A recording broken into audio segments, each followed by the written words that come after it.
Bonsoir à tous. On va faire appel à cette réunion. Didier Bergès. Pascal Béziat, excusé. Procuration, M. Roller. David Bernès. Il n'est pas arrivé. Fabienne Roy. Présent. Huguette Lebro. Jean-Pierre Bretous. Présent. Éric Lavé. Philippe Solo. Jean-Emmanuel Nargelos. Patrick Loga, excusé. Jean-François Delopro. Marilyn Liscazo. Jean-Michel Ducardet. Christine Fugero. Eliane Lebro, excusé, procuration à M. Pédéonta. C'est ça. Odile Lacouture. Jean-Claude Lafitte, excusé, procuration à M. Larose. Jean-Luc Cascanet, présent. Evelyne Lalanne. Christophe Larose. Lucie Leroy. François Bézinger Thomas, excusé, procuration à Mme Lacouture. Philippe Auger. Jean-Philippe Pédéonta. Cathy Perret. Valentin Poulit. Nicolas Roller. Et Michel Sanso.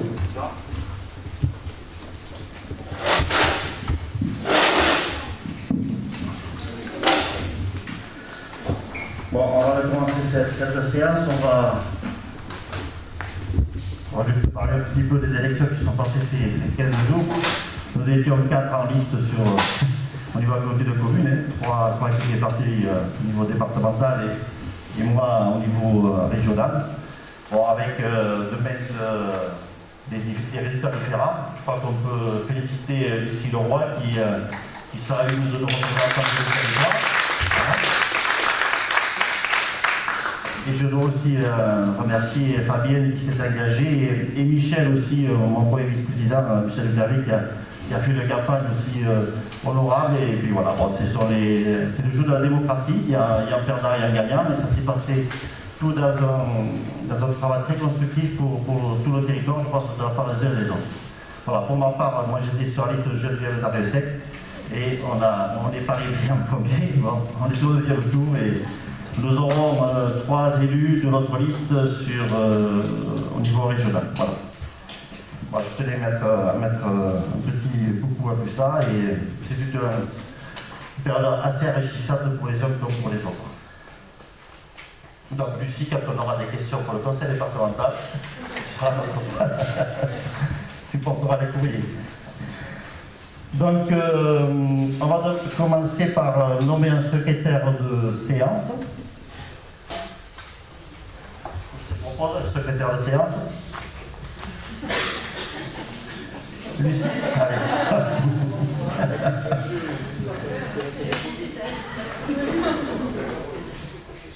Alors, voilà, on demande à la personne qui est secrétaire de séance de passer assez rapidement dans la semaine, 48 heures après la réunion à peu près, c'est ça 24 heures.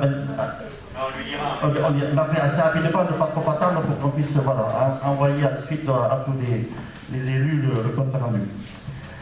On va commencer par le point numéro 1, administration générale, validation du compte rendu de la séance du 31 mai 2001.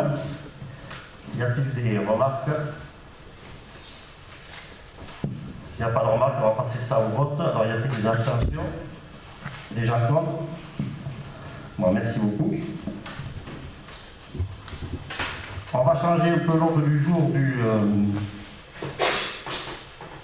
de la réunion. On va commencer par la fin, c'est-à-dire on va commencer à parler de la partie de ce qui concerne l'eau et l'assainissement. Donc on va commencer par prendre la délibération sur le schéma directeur d'assainissement, ce qui concerne les levées des réserves suite à l'enquête publique. Alors Michel, tu nous présentes ça? Oui, donc suite à l'enquête publique, le commissaire enquêteur avait donné un avis favorable avec des levées de réserve, avec des réserves. La réserve 1, c'était de modifier la délibération afin de lire arrêt et non adoption et arrête au lieu d'adopte. L'adoption du projet ne pouvant intervenir qu'à l'issue de l'enquête publique, Un projet adopté devient opposable, un projet peut être arrêté, modifié pour tenir compte des avis et propositions recueillis au cours de l'enquête publique. Alors c'était juste un problème de sémantique. Donc à ça on veut répondre. La délibération du Conseil communautaire est conservée car cette délibération, compte tenu des délais réglementaires de validation du contrôle de légalité, devrait être abrogée et non modifiée. Or, elle fixe le départ de la mise à l'enquête publique du schéma directeur d'assainissement. Voilà pour la première proposition. La réserve 2, c'était de prioriser les travaux d'assainissement collectif sur les communes d'Artasens et Morin dans le cadre de la protection des forages d'eau potable et de la proximité de Mont-de-Marsan. Les révisions d'extension d'urbanisation du PLUIH se basant sur le renforcement des effectifs de la base aérienne, les militaires pouvant être intéressés par la situation géographique de ces communes. Donc ça, c'est les dires du commissaire enquêteur. Nous voulons lui répondre ceci.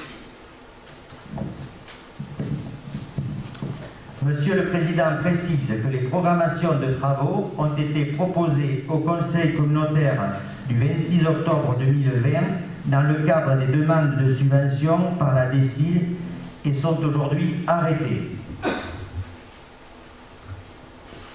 La réserve 3, c'était de modifier pour tenir compte des dispositions de l'article L 1331-1 du Code de la santé publique, le raccordement des immeubles au réseau public de la collecte disposé pour recevoir les eaux usées domestiques et établis sous la voie publique à laquelle ces immeubles ont accès soit directement, soit par l'intermédiaire de voies privées ou de servitudes de passage, et obligatoirement dans le délai de 2 ans à compter de la mise en service du réseau public de collecte, et éviter toute suspicion de népotisme ou de prise illégale d'intérêt.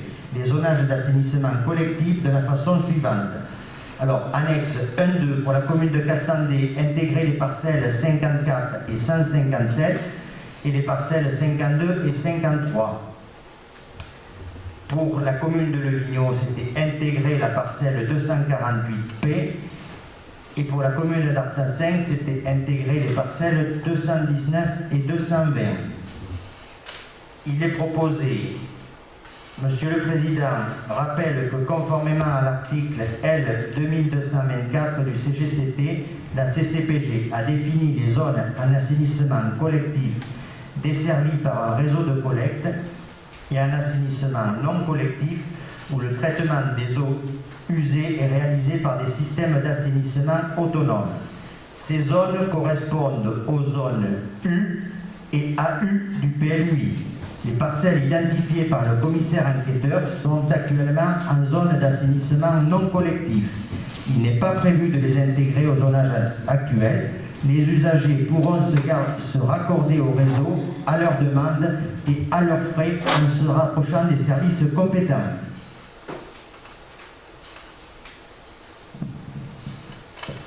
Voilà.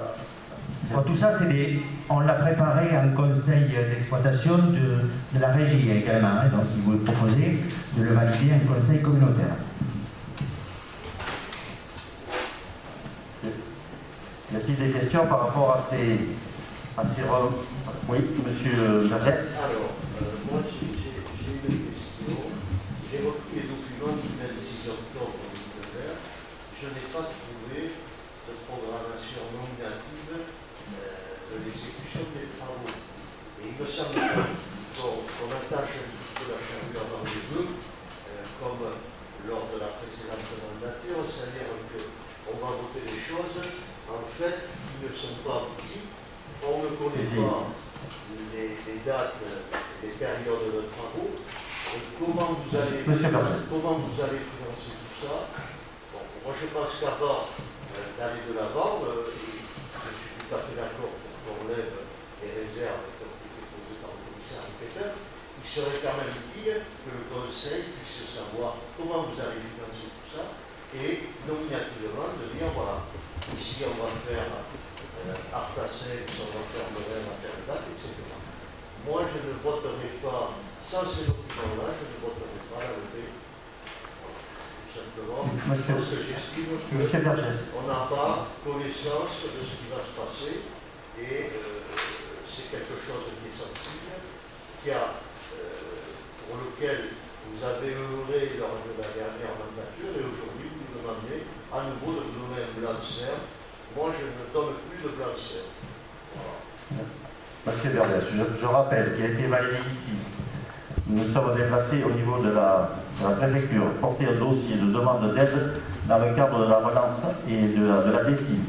Ce dossier faisait part exactement des deux communes qui ont été choisies unanimement avec les trois autres communes, c'est-à-dire les 5 communes qui n'étaient pas assainies, avaient choisi elles-mêmes leur programmation, c'est-à-dire Morat et Castandé en 2021, c'est-à-dire le deuxième semestre 2021, et le Vigno,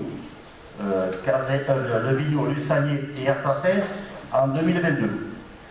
Objectif, c'est que fin décembre 2022, ces 5 communes soient assainies.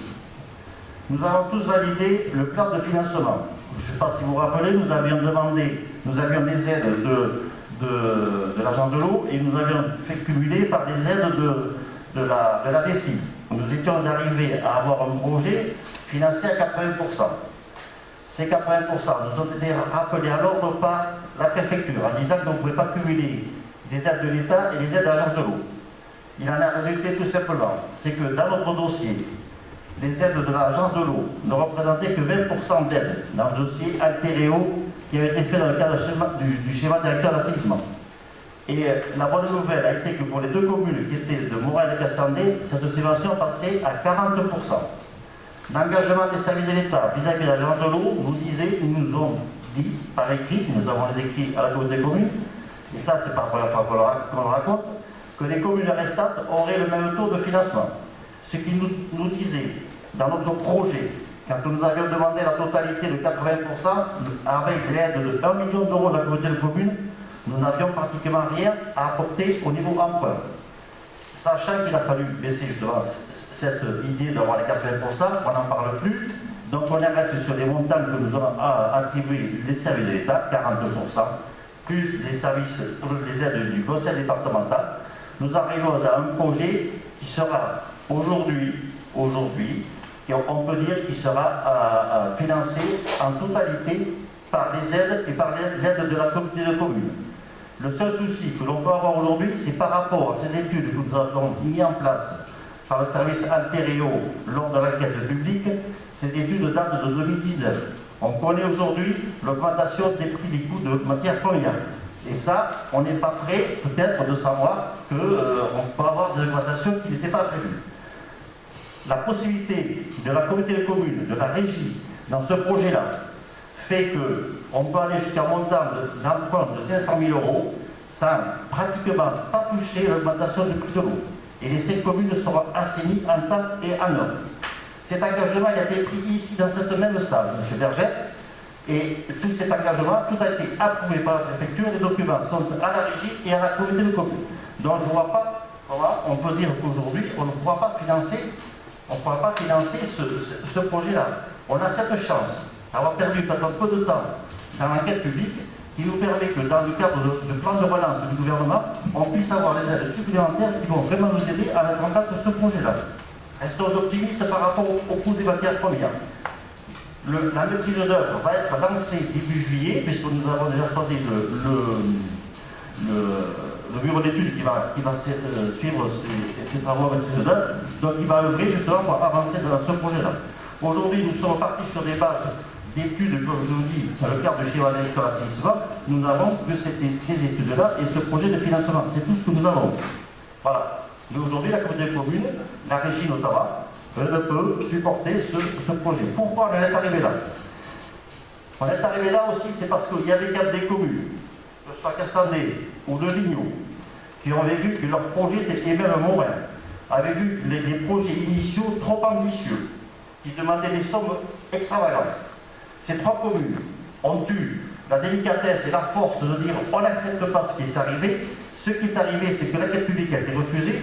Nous avons refait un deuxième projet. Il faut savoir que dans le projet initial, il restait 900 000 euros à financer pour les 5 communes. Et aujourd'hui, quand on a revu le projet à la baisse, on est passé à 500 000 euros. Et ces 500 000 euros vont être absorbés en partie par l'augmentation des aides que nous attribue l'État et les services du conseil départemental. Voilà, c'est dans un esprit optimiste que je pense que ce qu'on a fait, ça n'a pas été caché, ça a été dit plus d'une fois, et c'est sûr que si on veut entendre comme il faut les choses, on peut les entendre, mais on peut les interpréter. Je ne suis pas d'accord avec l'interprétation. Le choix de la régie a été fait en temps et en heure dans une ancienne mandature. Nous avons repris le travail en route, nous essayons de l'améliorer au maximum, et je vous demande d'être tout simplement à l'écoute et aussi à aider les communes qui n'ont pas d'assainissement collectif et qui aujourd'hui ne s'agrandissent plus. Voilà. Je voulais apporter cette précision. Je ne sais pas si j'ai répondu à votre question.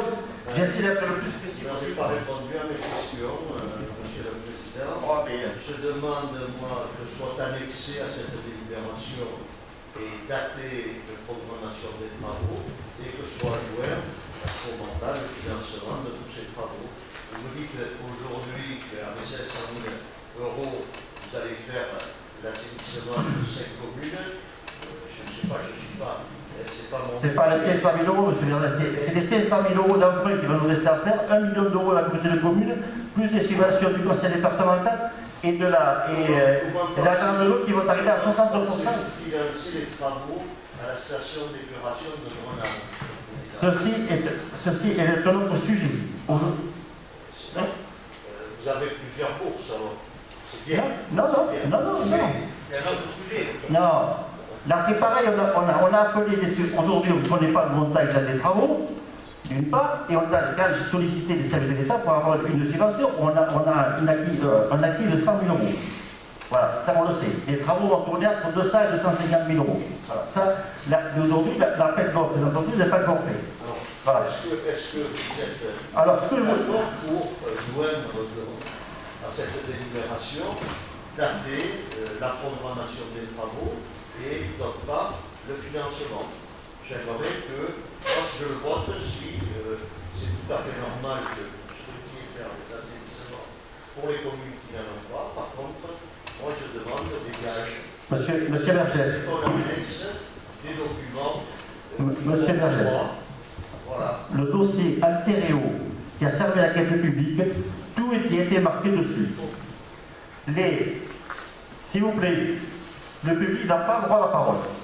Si vous recommencez notre fois, je demanderai ce que vous dites à ça. OK? Dans le dossier Alteréo, il y a toutes les longueurs, il y a toutes les coûts de financement des stations d'épuration avec le projet de financement qui est mis en face. On n'a que ces chiffres-là aujourd'hui.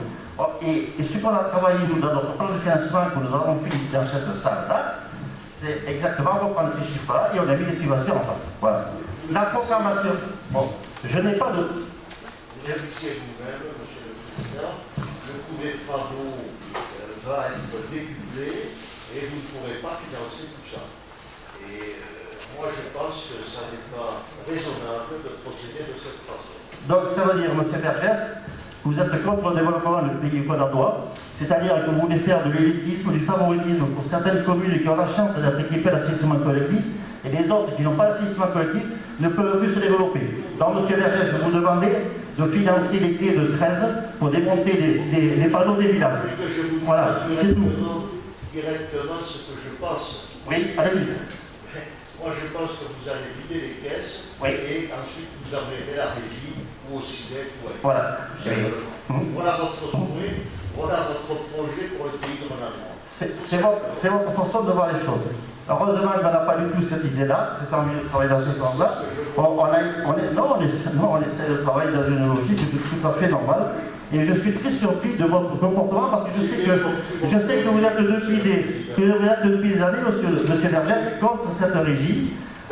Ça, vous avez su nous dire, mais vous êtes bien content, monsieur Vergès, qu'aujourd'hui la régie a pris le tour par les cordes depuis le 16 juillet que nous avons été élus pour essayer de sauver la station de Grenade. Et j'ai appris depuis ce matin que la station de Grenade va recevoir un arrêté européen interdisant tout travaux supplémentaires sur cette station tant qu'on n'aura pas réglé tous les problèmes. Donc ça veut dire que si la régie devait n'avait pas eu envie, parce qu'il y a, je pense, plusieurs années à ne rien entendre. Aujourd'hui, on a dit le 16 juillet, au mois d'octobre, nous étions dans le service d'équipement, donc vous étiez aussi, pour essayer de faire avancer le problème de Grenade. Je pense qu'on n'a pas laissé Grenade, pas plus que les autres communes, et je ne suis pas du tout d'accord sur votre façon de voir et d'analyser le projet de territoire que nous avons sur notre commune. De l'avenir, nous C'est bien, avons une fois raison, Monsieur le Président. Bon. Moi, je vais l'arrêter Et là, parce que je devais donner des explications, et les explications sont en régime des personnes comprises, et vous étiez aussi présent. Et vous avez déjà fait des remarques à ce moment-là, parce que vous étonniez de mettre de l'argent pour de l'assainissement collectif, et vous n'étiez pas vraiment d'accord, parce que je me rappelle que Mme Lebrun n'avait pas pris contact de ta remarque, M. Vergès, en disant que c'était même pas la peine d'aller faire des travaux sur nos communes, alors qu'il y avait autre chose à C'est agrandir. aussi pour protéger Mme Brault aujourd'hui que je fais la remarque que je fais. D'accord. Bon. Aujourd'hui, on lève que des réserves. Hein? Si, ça fait des propositions. Aujourd'hui, l'enquête publique a eu un avis favorable. Donc aujourd'hui, on reste dans l'avis favorable. Et Michel, si tu veux apporter des précisions par rapport à la levée des réserves, est-ce qu'il y a des questions supplémentaires sur ce dossier? Que je répète, on ne le découvre pas qu'aujourd'hui. Non, moi, comme je suis sénateur, en proposant ça, on ne veut pas les réserves. Voilà. Mais je redis ce que je vous ai dit ce matin, je vous ai dit tout ce que je pensais ce matin.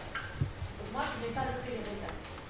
Maintenant, c'est mon avis. Il y a des gens qui vont voter, mais là, on ne lève pas les réserves. Ok. Je n'empêcherai pas plus. Non, mais chacun s'exprime, il n'y a pas de problème.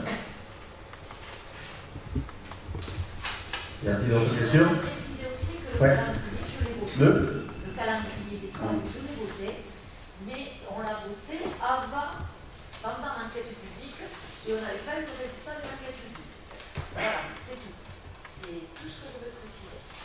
Alors, Non, c'est parce que le commissaire enquêteur nous demandait le plan des travaux. C'est pour Oui, ça oui. qu'on l'avait voté avant Le le plan plan. de l'enquête publique qui s'est basé là-dessus pour rendre Voilà, et c'est le résultat, les réserves qui nous fait tout changer, qui devrait nous faire changer les choses. Mais là, on nous répond, tout le monde ne veut pas les réserves. bon, je pense qu'on a avancé quand même dans l'évolution des travaux, parce que je ne sais pas si vous vous rappelez, on a inclus les travaux en 2021, 2022, 2023 et fini en 2024.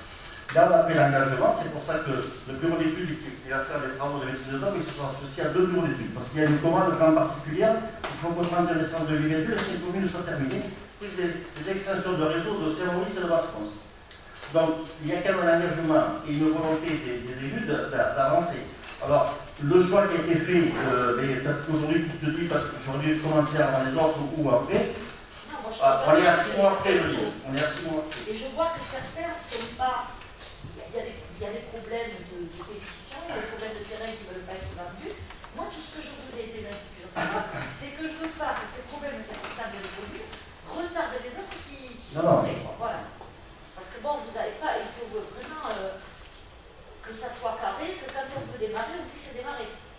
Pas attendre, voilà, il y a des pétitions, il y a des tout. Et je pense que ça va nous retarder. Fin 2021, est-ce que vraiment vous pensez que ça pourra être fait fin 2022? Bon, il faut quand même être sérieux. Le bureau d'études en mode de commande et tout ça. Et ils ont répondu. Il y a 6 bureaux d'études qui ont répondu à ces travaux avec un mode de commande identique. Voilà. C'est l'engagement qu'ils ont. son engagement.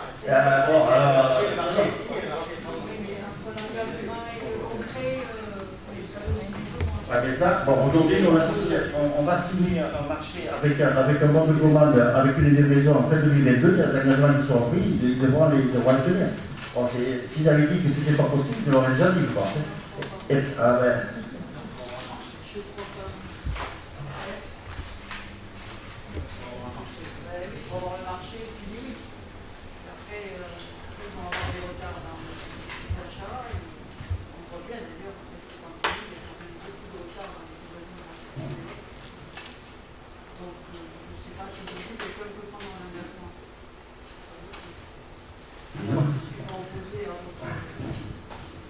On a négocié, on négocie avec qui en ont parlé.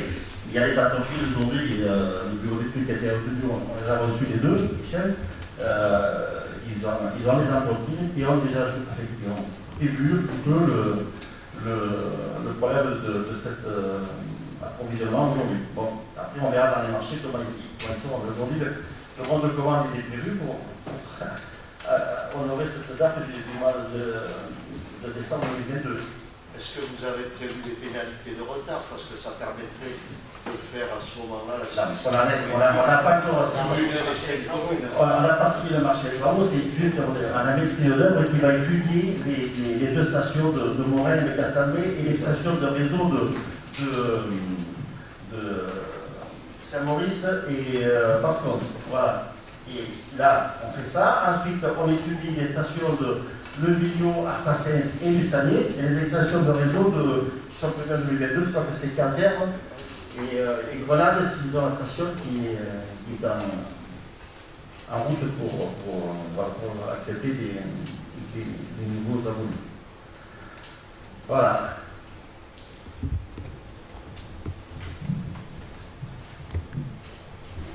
Bon, c'est d'autres questions? Ouais, s'il n'y a pas d'autres questions, on va passer au vote. Par rapport aux propositions que nous faisons sur la levée des réserves suite à l'enquête publique, y a-t-il des avis contraires? 2, 3. Madame la Couture, Madame Lalanne et Monsieur Vergès. Des abstentions? 2. Monsieur Delepeau, Ernest et Boy et Pénélope.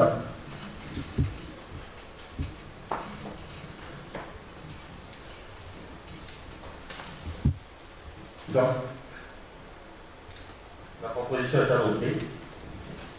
Avec, je ne sais pas comment je vois, si on peut voir, on est combien? Les chiffres.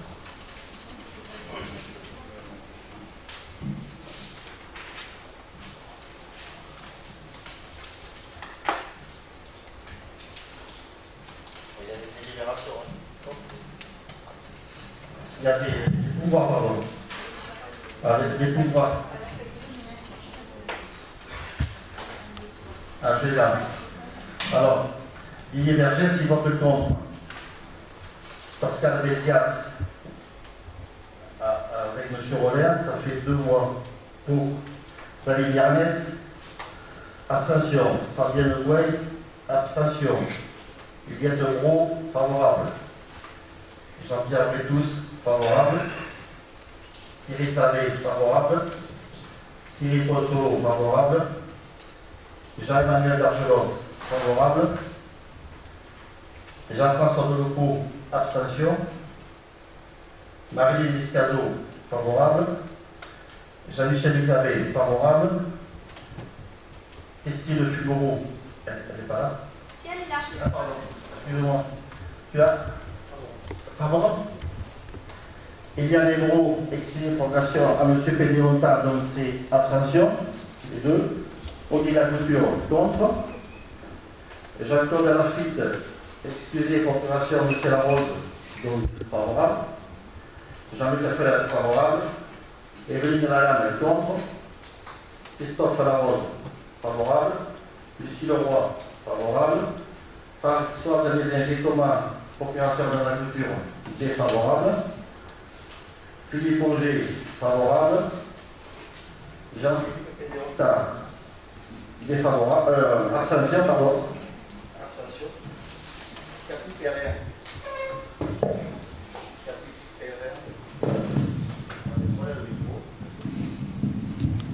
Cathy Perrin, favorable. Valentin Bouli, favorable. Nicolas Rollin, favorable. Et Michel Sanson, favorable.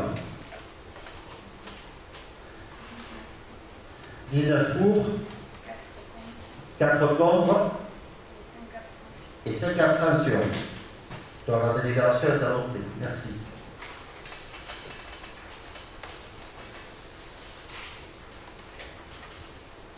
Ensuite,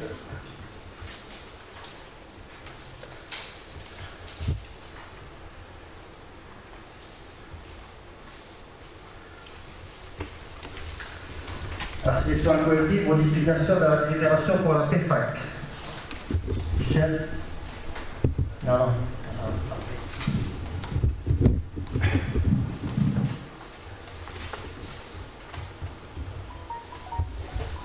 Alors, Monsieur le Président du Conseil d'exploitation propose que soit remis à discussion le montant de la PFAC, participation pour le financement de l'assainissement collectif. Monsieur le Président propose d'une part d'uniformiser les tarifs sans prise en compte des surfaces, d'autre part de modifier les montants des participations pour les constructions existantes et les constructions nouvelles. En préambule, il est rappelé les éléments suivants. Suite au recours gracieux porté par les habitants de Castandé, Maître Launay, avocat, a été interrogé par les services généraux de la CCPG sur différents points, dont la PFAC. La réponse fournie est la suivante. Maître Frédéric Launay, Anadine Tachon, concernant le montant différencié de la PFAC, si je vous confirme que sa qualité de redevance semble inadaptée à de telles modulations, je tiens à votre disposition une copie d'une délibération du syndicat intercommunal des Échourdes fixant la PFAC à 4 000 € pour les nouvelles constructions et 2 000 € pour les constructions préexistantes, sans que le contrôle de légalité n'ait, semble-t-il, trouvé à y redire.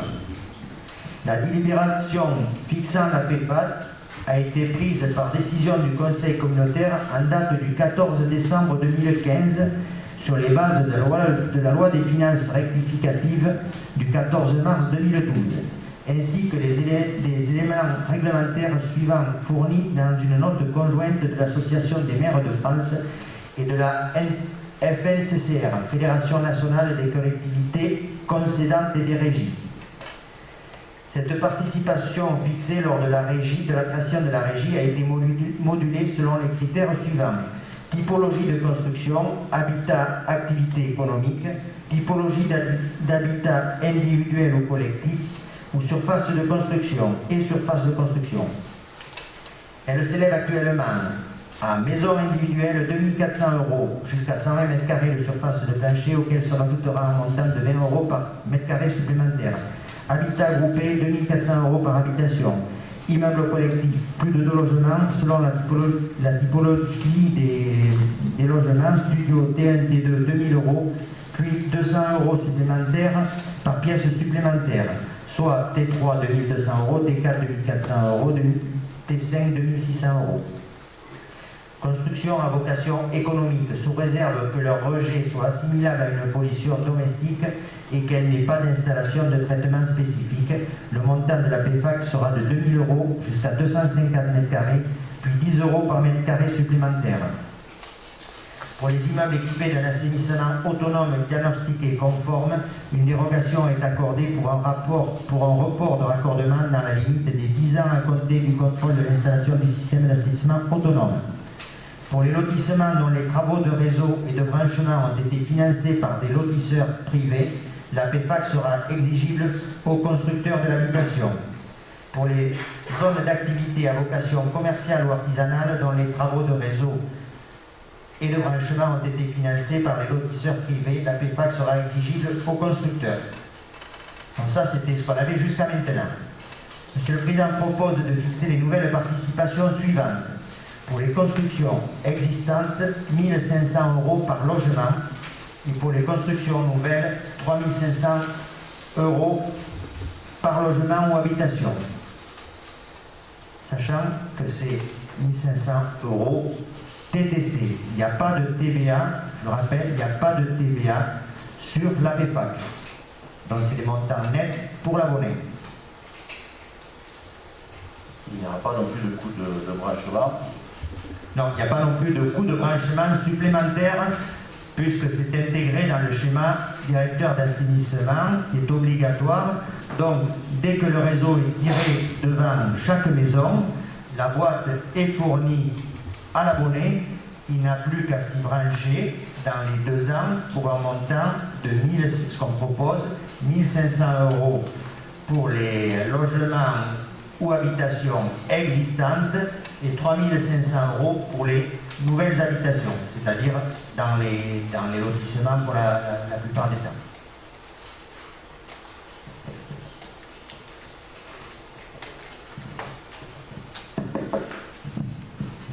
sûr.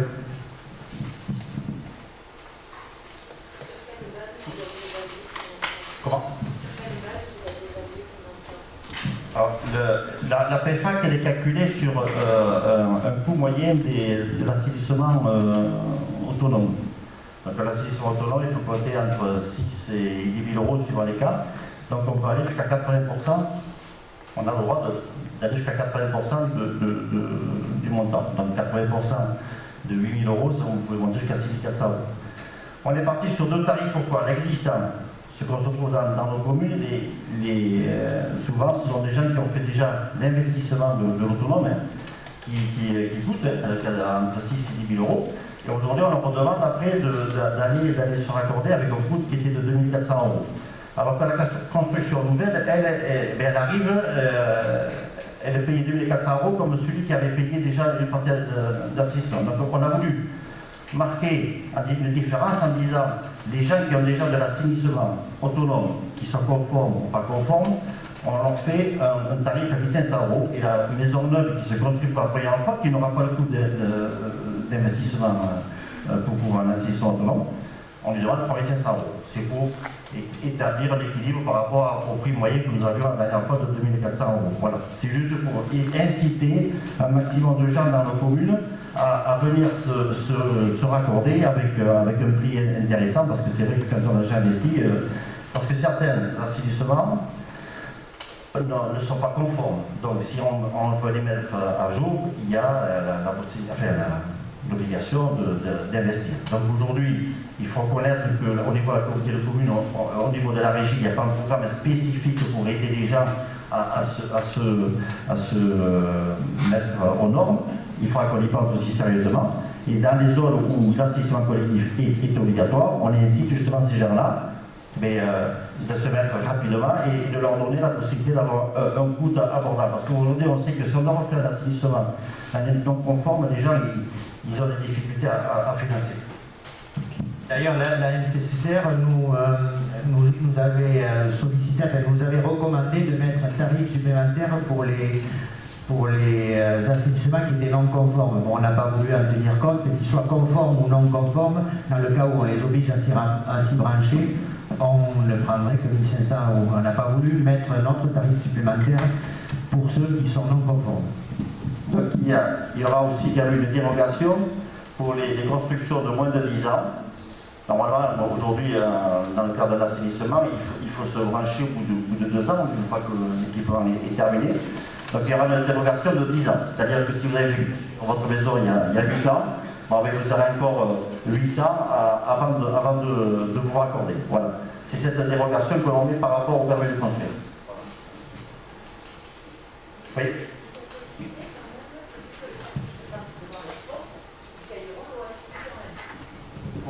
Non. La dérogation non, mais pour les constructions, les gens qui ne veulent pas se raccorder, au bout de 2 ans.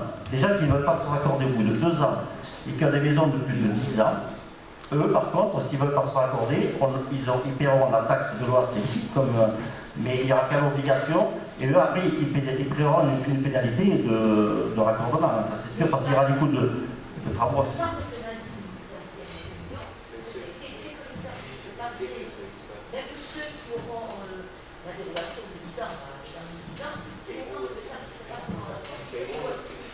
La dérogation, non. La personne qui est en dérogation, elle aura, s'il reste 6 ans, à la 6e année, elle vient se raccorder et elle paye les 500 euros et elle paye le loyer. Voilà. Quand le raccordement est fait. Non, mais c'est pas la peine qu'on aille faire des tarifs préférentiels pour les gens qui ont des maisons récentes ou ça, et après les pénaliser en leur demandant de l'assainir alors qu'ils n'ont pas le service. Sachant que s'ils ont une dérogation de 8 ans, on considère que de 10 ans, on considère que leur assainissement autonome, il est conforme avec la législation et qu'ils ont un rejet qui ne produit pas le milieu dans lequel se rejettent les eaux usées. Voilà.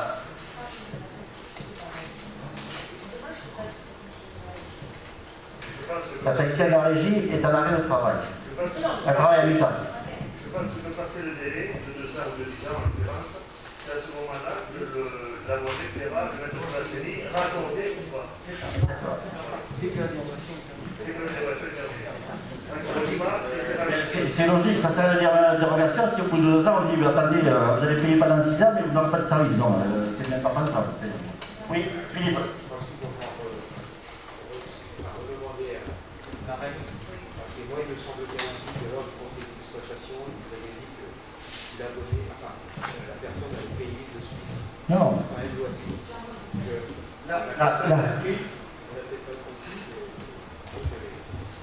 il avait senti ça comme ça. Nadine est à l'arrêt de travail, tu ne répondras pas. Philippe, la dérogation, elle est pour la PFAC, mais aussi en même temps pour l'OACI. Parce que le gars, il vient de faire l'investissement d'un assainissement autonome qui est en règle, qui n'a pas d'objet de le refaire. Il est réglementaire. Donc, je ne vois pas pourquoi on lui ferait payer de l'OACI alors qu'il a la dérogation lui permet justement de penser le jour où la dérogation est terminée, de pouvoir se raccorder et de payer son OACI. Voilà.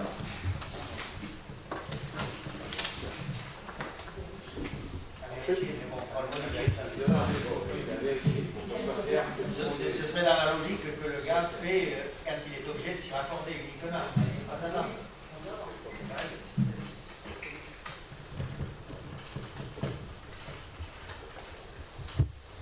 Bon, y a-t-il d'autres questions par rapport à ça? Oui, vas-y, ici. Pardon.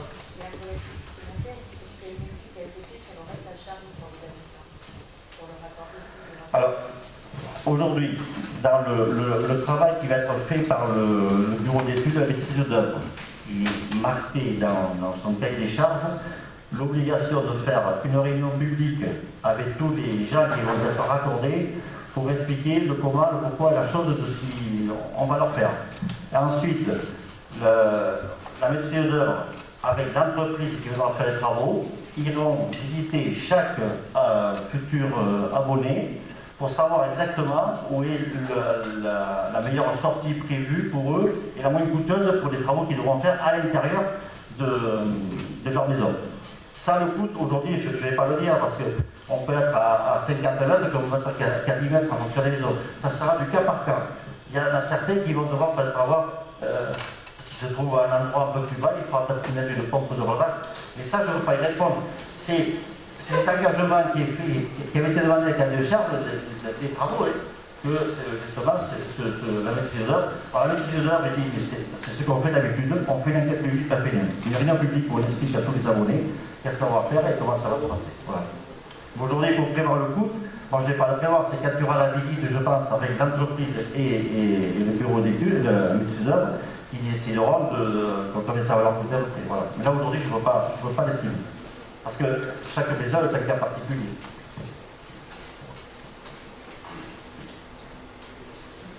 Je veux juste faire un petit signalement, sachant qu'il y a quelques difficultés là sur le territoire. Vous avez quand même une phrase qui est ambiguë là.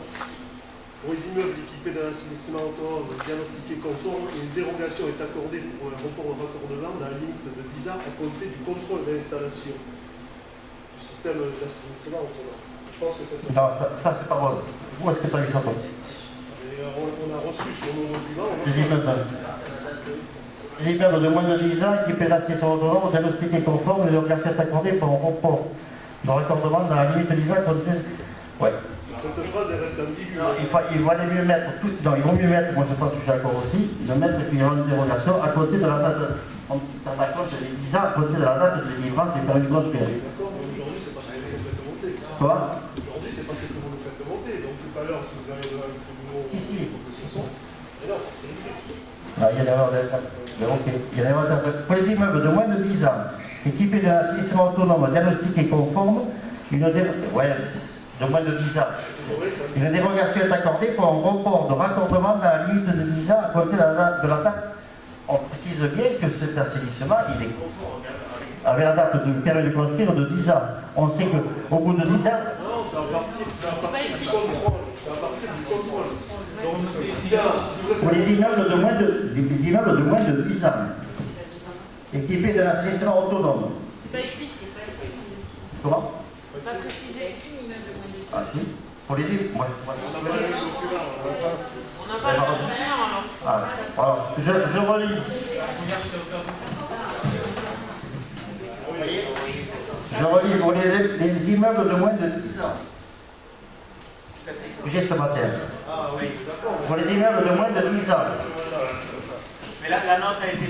Donc ça a été vu en conseil d'exploitation ce matin et la note, on avait dit que les documents complémentaires seraient livrés dans la journée puisqu'on ne pouvait pas la faire avant pour des délais. Donc ils ont été transmis, je crois, un suivant en fin de matinée.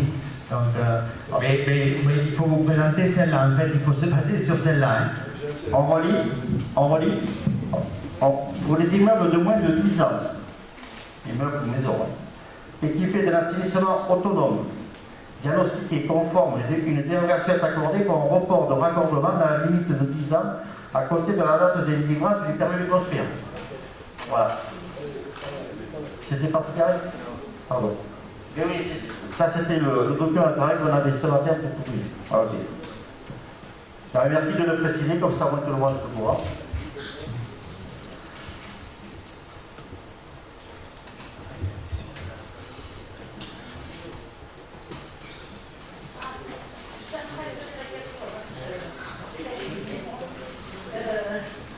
Voilà, alors je te dis, tout propriétaire qui n'est pas conformé à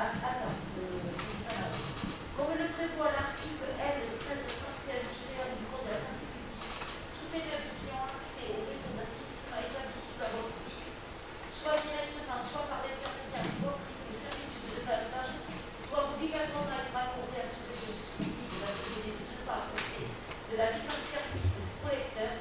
La redevance d'assainissement est due dès que l'immeuble est raccordable, c'est-à-dire dès la mise en service du réseau d'assainissement. Tant que le propriétaire n'est pas conformé à ces obligations, conformément aux prescriptions du même article, il est astreint au paiement d'une somme au moins équivalente à la redevance d'assainissement qu'il aurait payée si son immeuble avait été raccordé. Oui, et ça c'est dans le cas où la personne ne veut pas se raccorder. Non, je viens de te dire l'article 2, voilà. C'est l'article de la donnée. Oui, mais ça. On ne va pas faire payer, on prend une délibération dans ce sens-là, en disant qu'on ne va pas faire payer quelqu'un qui n'utilise pas le service parce qu'il a une dérogation qui lui permet d'attendre ses 10 ans. C'est tout. Par contre, la personne qui au bout de 2 ans ne veut pas prendre le service, elle le paiera où il doit saigner. Ça.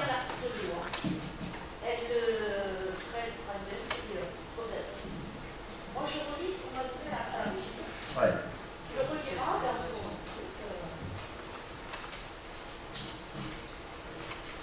parce que j'essaie d'enregistrer sur mes étagères, même si je suis pas. J'espère que les plans de financement seront plus précis quand même, parce que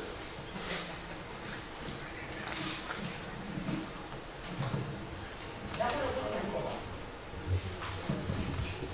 Après, comme tu dis, après le délai de 2 ans, et avant. C'est-à-dire que là, tu verras. Bon, nous on ne délibère pas dans ce sens, on délibère dans le sens qu'il y a des dérogations pour un immeuble de 10 ans, maximum 10 ans, et ensuite il paiera la PFAC et l'OACI quand il sera branché, qu'il aura terminé ses 10 ans de dérogation. Voilà. Comment? Pour les immeubles existants, l'intérêt de la PFAC, si j'ai compris, elle est bien facultative, ou elle peut être minorée pour des personnes, pour les usagers qui vont avoir à payer des travaux, Alors il y a possibilité de le mettre en échéancier. On ne demande pas, quand on raccorde, vous nous faites le chèque, sinon on ne raccorde pas. Il y a un échéancier qui peut être mis en place. Et s'il y a d'autres travaux encore à payer, Alors, on fait un choix.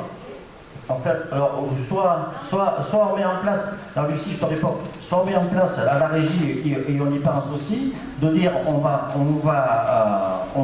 obliger les gens de se mettre à jour avec les assainissement autonomes Et ça, il va y avoir obligation, parce que c'est la police du maire, normalement, de faire suivre ça.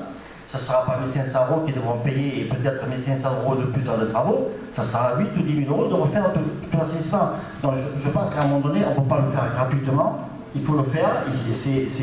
Aujourd'hui, quand on dépose un permis de construire, nous avons des taxes d'aménagement. Donc on est bien content, les communes, de recevoir ces taxes d'aménagement. Et que je sache, personne n'a arrêté de construire sa maison parce que ce soit le conseil départemental, que ce soit l'État, ils nous mettent, quand vous voyez une maison de 100 mètres carrés, on prend 3 ou 4 000 € de taxes en fonction des communes. S'il y a des communes, voilà. Alors, moi je dis qu'aujourd'hui, l'assainissement, ça fait partie d'un service qui doit permettre... Comment ? Oui, je suis là, c'est pour ça qu'on a pris. Au départ, on était à 2 400 € avec des frais de raccordement et compagnie. On a sorti tous ces frais de raccordement. On a baissé de 900 €.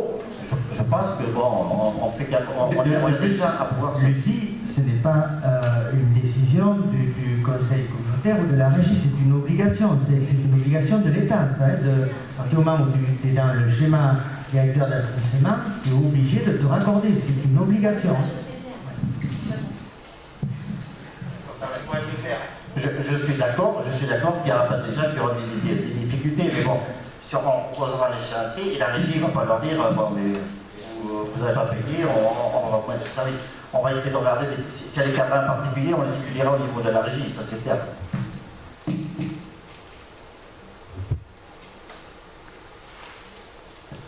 Madame Bernard-Tansen nous disait toujours qu'elle était pressée parce qu'il y avait des gens qui demandaient l'assainissement collectif.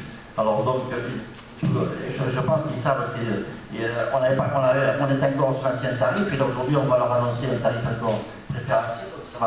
Ça va les engendrer un peu plus l'envie d'aller. Ils ont tout à refaire. Aucun assainissement chez nous n'est bon. Oui.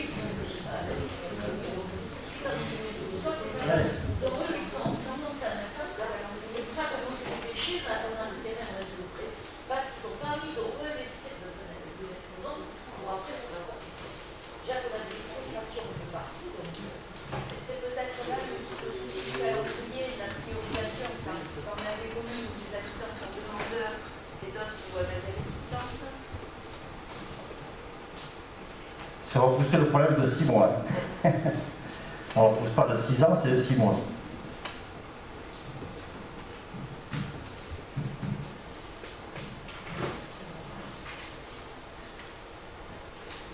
Bon, y a-t-il d'autres questions?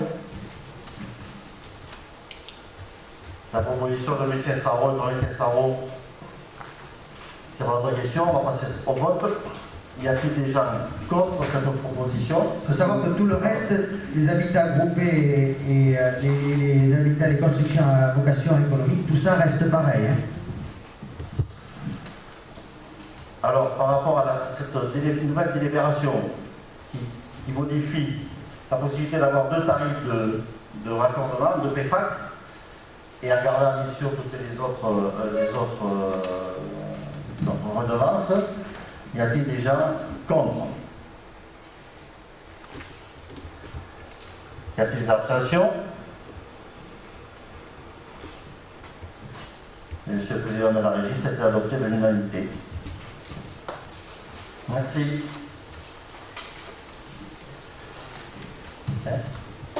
Oui, vas-y.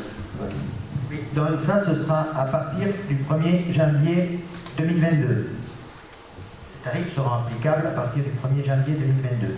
C'est pour laisser à tous ceux qui ont des projets en cours, qui ont étudié des projets en cours de construction neuve à 2 400 €, on ne peut pas leur dire immédiatement ça passe à 3 500.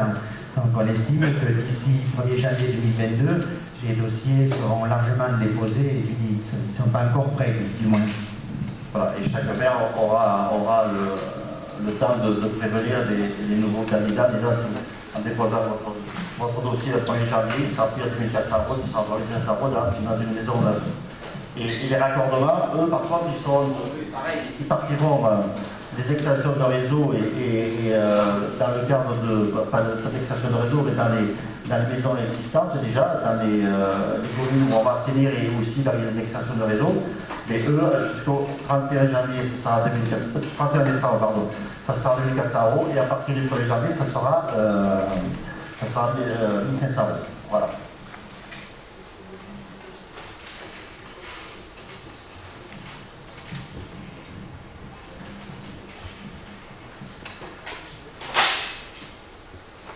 Ensuite, validation du schéma d'assainissement après enquête publique.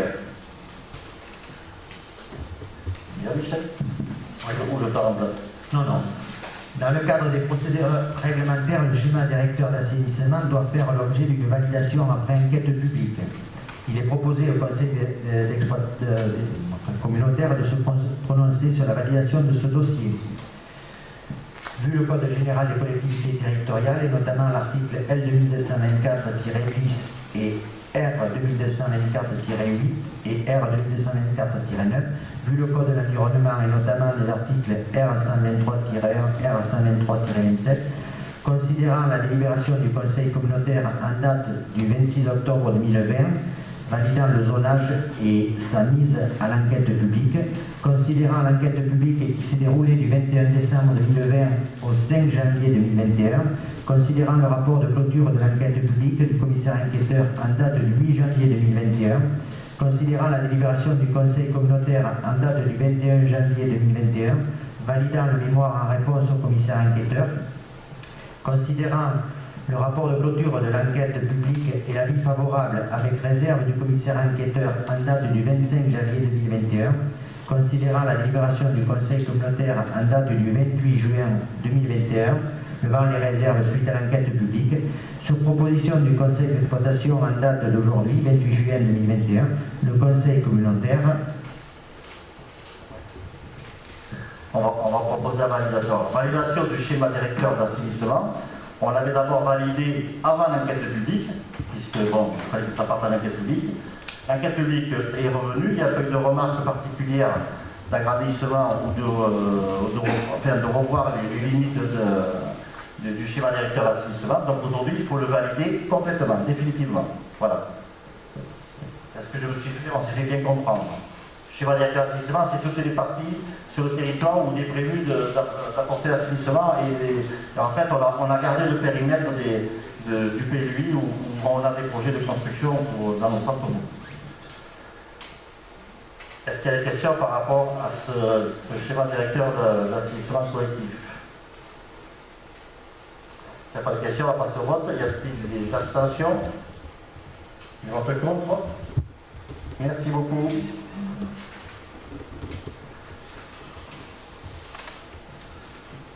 Ensuite, opération de vente en gros avec le SIDEC. Nous vendons de l'eau de notre territoire sur les communes de Subéargues, sur le secteur d'Air-sur-Allo. Donc il faut signer une convention de vente avec le SIDEC puisqu'on n'a pas que. Pourquoi on arrive à faire jusqu'à présent? Parce que je ne sais pas si vous le savez, lorsqu'on a repris la régie, nous avions des différends à régler avec le SIDEC. Choses ont été faites. Tout a été financé, monsieur Vergès, par rapport au SIDEC. On l'a voté dans notre budget, donc c'est voilà. Et aujourd'hui, il faut signer une convention, puisqu'on a proposé un prix de revente à 38 centimes le mètre cube. Et donc aujourd'hui, il faut signer cette convention. Il faut signer cette convention pour qu'on puisse après facturer au SIDEC les quantités d'eau qui nous ont achetées. Donc on aura fait une proposition à 38 centimes, c'est le coût de l'exploitation du mètre cube d'eau. Sur le principe, sur le prix, le SIDEC est tout à fait d'accord. Donc aujourd'hui, il faut approuver cette convention. C'est une convention de fourniture d'eau pour la commune d'Air-sur-Allo. Et surtout le quartier de Subéa, au nord de Caserne. Au sud de Caserne. Non.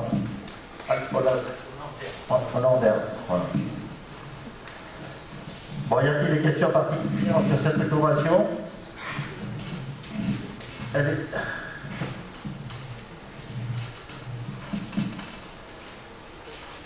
Nous avons fait la même chose avec la communauté d'aglo du Marsan. Parce que là, à eux, on leur prend de l'eau sur Bretagne et Bété. Y a-t-il des questions par rapport à cette convention? C'est pour faire rentrer de l'argent. Hein. Bon, s'il n'y a pas de questions, on passe au vote. Y a-t-il des votes contre? Des gens contre? Des abstentions? Bon, merci beaucoup. Donc, je signerai cette convention avec M. Pelleboy, le président du SILEC. Merci. Donc là, maintenant, on va revenir. Pardon, excusez-moi. Non, ça c'est bon, on l'a déjà voté. Ah si, j'ai oublié, au assainissement, sollicitation de l'agence pour les financements sur des projets de création.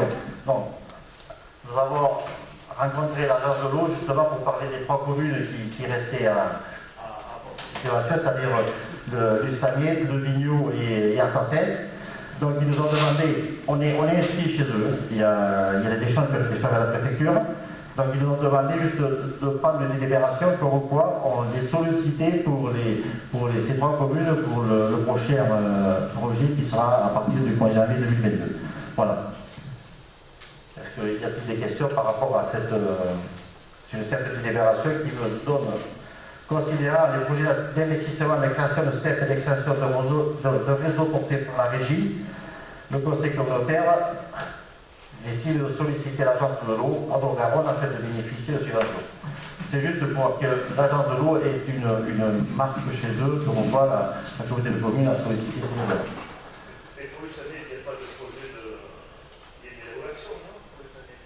Alors, dans le PLUI, il était marqué que l'Issagnet pouvait avoir une dérogation par rapport à son assainissement, il pouvait rester un assainissement autonome. Monsieur Lafitte, il pouvait, mais on ne l'obligeait pas, il pouvait prendre cette solution ou pas. Monsieur Lafitte a souhaité mettre en place un assainissement collectif chez lui, parce qu'il disait que, bon, mais pour le mot, je comprends, parce qu'avec la station, avec le site de Terrega, on dit jamais qu'il peut y avoir des problèmes. Bon. Mais lui, il préfère être comme ça. Bon, c'est ça, sa demande, c'est pas nous qui avons forcé, c'est lui qui a sollicité. Donc il profite justement de toutes les aides pour pouvoir le mettre en place. Bon, ils ont un projet d'urbanisation de 6 maisons. Et il y en aura 10 à peu près, 10 à peu près au centre-bourg avec le local de la chasse, la salle des fêtes, la mairie, voilà, tout les locaux publics. Voilà. Bon, par rapport à la délibération, y a-t-il d'autres questions? Bon, on passe au vote. Y a-t-il des gens contre? Abstention? Merci.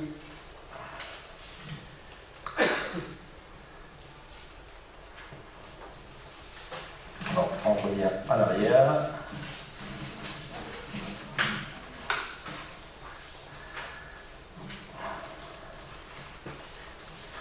Le point numéro 2, domaine et patrimoine.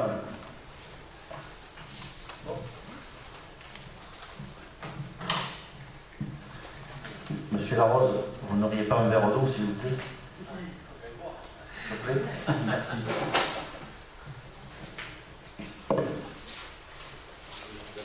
Vous faites parler et après j'ai un verre d'eau sèche. Intégration de voirie communale de Grenade et Bascon dans la voirie d'intérêt communautaire. Bon, ça a été vu en commission de voirie. Alors, M. Lafitte n'est pas présent, M. Loga n'est pas présent non plus. Donc, bon, on en a parlé en bureau communautaire. Je vous fais une petite présentation. C'est que lorsqu'on a des rues qui se trouvent en centre-bourg, dans le règlement de la voirie, il est précisé qu'on a la possibilité de les réintégrer une fois qu'elles ont été aménagées, c'est-à-dire avec du revêtement du bitume. On peut les réintégrer dans le cadre. On peut les réintégrer dans le patrimoine communautaire. Donc, parce que ça avait été demandé par l'ancienne mandature, par le fait qu'ils étaient une route départementale, qu'ils étaient revenus communal et qui maintenant est transféré communautaire. L'obligation de Bascos à ce moment-là, c'était ils voulaient faire un sens unique le département n'autorisait pas ça, donc s'ils voulaient faire leur sens unique dans la rénovation du village, ils devaient justement prendre cette voirie au niveau de la commune. Et aujourd'hui, ils ont fait les travaux nécessaires, donc ils peuvent rentrer dans le cadre de la voirie communautaire. Voilà. Ensuite, alors, pour voilà, nous avons l'extension du lotissement de Vagouan, 7, rue du Côte pour 50 mètres. Un supplément des 105 mètres qui ont été déjà intégrés il y a quelques années. La rue Timothée de la Borde pour 195 mètres, la rue Hippolyte Puyot pour 80 mètres, et Bascos, c'est la rue Bernard de Béon, rue Docteur Dupuy, rue Docteur Laplace sur linéaire de 445 mètres. Voilà. Je ne sais pas, Nicolas, si vous avez des précisions par rapport à ça. Je me suis... J'ai évaluation à la commission, toi aussi. D'accord. Voilà, alors il faut qu'on le passe à un conseil communautaire, savoir si... y a-t-il des questions par rapport à ce changement de voirie, c'est-à-dire à ramener cette voirie au niveau communautaire? S'il n'y a pas de questions, on va passer au vote. Y a-t-il des gens contre? Des abstentions? Bon, merci. Alors la communauté commune, c'est un échelle de quelques mètres de voirie.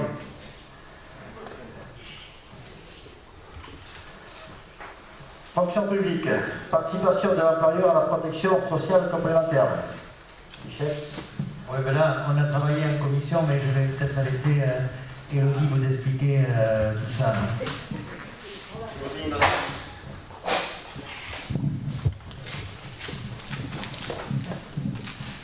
Donc il s'agit de participer à la protection sociale complémentaire des agents de la communauté de communes sur le risque santé et le risque prévoyance.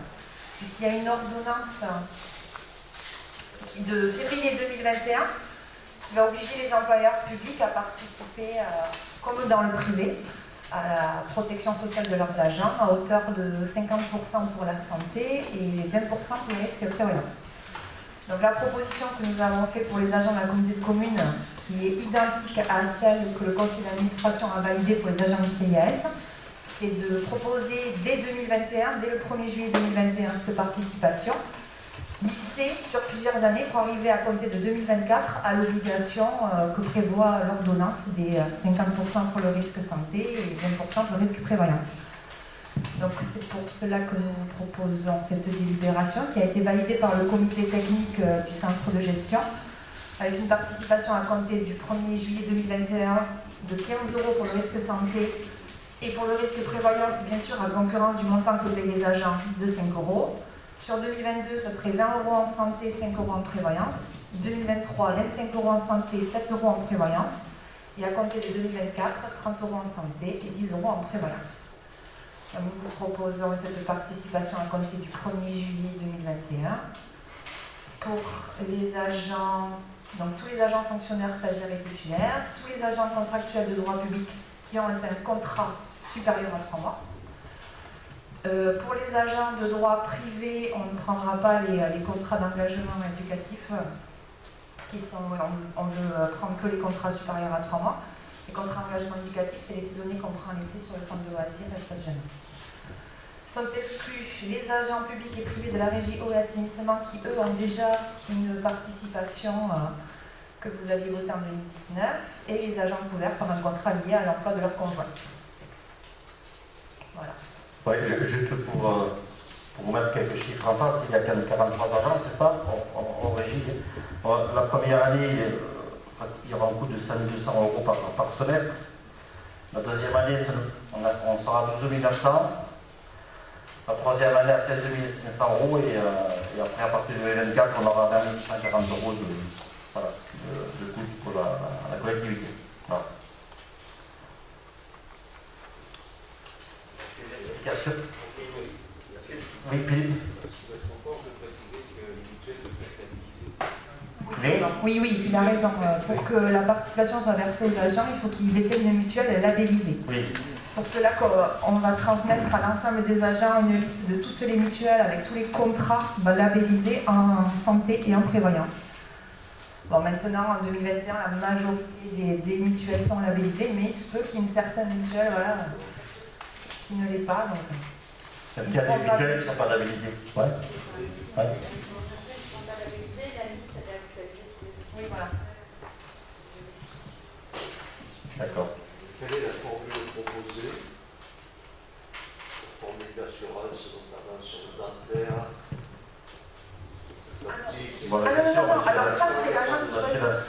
participation. Justement, Chacun fera pendant celle qui Voilà. c'est l'avantage de la labellisation. Ce que je veux dire, c'est que quelqu'un qui prend une mutuelle à 900%, ça coûte plus cher qu'une mutuelle à 100%. Et ça coûte même 4 fois plus, puisque c'est pratiquement le tarif. Donc est-ce qu'on va participer? Non, c'est un montant. C'est un montant forfaitaire par C'est agent. 5 euros que, que la personne paye 100 ou 200 euros, il aura 5 euros. Lui. Deux dispositifs, c'était possible. La labellisation et la convention de participation. Sur la convention de participation, c'était nous, la collectivité, qui faisions comme un marché public où on décidait de tous les critères de la mutuelle. Et là, du coup, on obligeait les agents, pour pouvoir avoir cette participation, d'adhérer à tous nos critères à nous. L'avantage de la labellisation, c'est que les agents là, peuvent garder leur mutuelle et vérifier qu'elle soit labellisée ou pas, mais on ne les oblige pas à prendre telle ou telle mutuelle. Et c'est plus facile à nous aussi pour le suivre. La gestion RH est plus simple. Christine? Que les agents soient à temps complet ou à temps partiel, c'est le même montant? Alors pour le risque prévoyance, c'est proratisé dans leur cotisation déjà. Ils payent moins, un agent à temps non complet paye moins en prévoyance qu'un agent à temps complet, puisque c'est un pourcentage de leur traitement brut, déjà leur cotisation. Mais là, dans la prise en charge, c'est la concurrence de ce qu'ils payent. Donc un agent, là, il aura 5 euros, qu'il soit à temps complet ou à temps non complet. On ne pouvait pas faire de distinction. Voilà. Ce qu'elle dit, c'est qu'il y a juste pour les agents intercommunaux. Pardon. Il n'y a que pour les agents intercommunaux qu'il faut s'entendre entre collectivités. Tout simplement.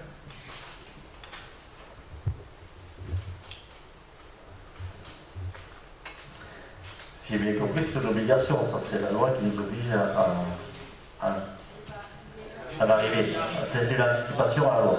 Okay. Aujourd'hui, non. En 2021, non. Oui, non. C'est pour ça qu'on préfère la lycée. Ouais.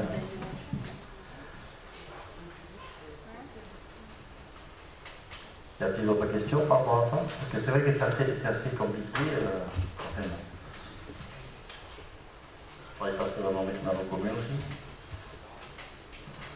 Bon, s'il n'y a pas de questions, on va passer au vote pour cette délibération. Alors, sur les propositions qui ont été faites sur la participation à mutuelle santé, y a-t-il des gens contre? Des abstentions? Bon, merci beaucoup, c'est adopté.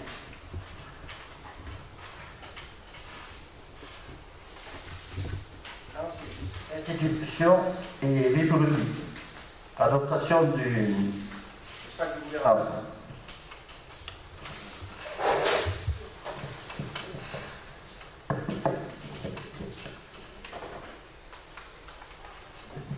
Alors, pacte de gouvernance, il y a une validation qui a été faite à conseil communautaire le 12 avril. Ça a été transmis au conseil municipal pour avis. Retour au plus tard le 14-6, puisqu'il fallait 2 mois. Et à ce jour, nous avons 9 communes qui ont délibéré. Il n'y en a qu'une qui a fait des remarques, c'est la commune de Montréal. 2 remarques. Une remarque, c'était de mettre une pagination sur le pacte de gouvernance, parce que quand il n'est pas accroché, chose que j'ai faite, de la 2, je suis passé à la 4 et j'avais oublié la 3. Donc voilà, ça a été corrigé.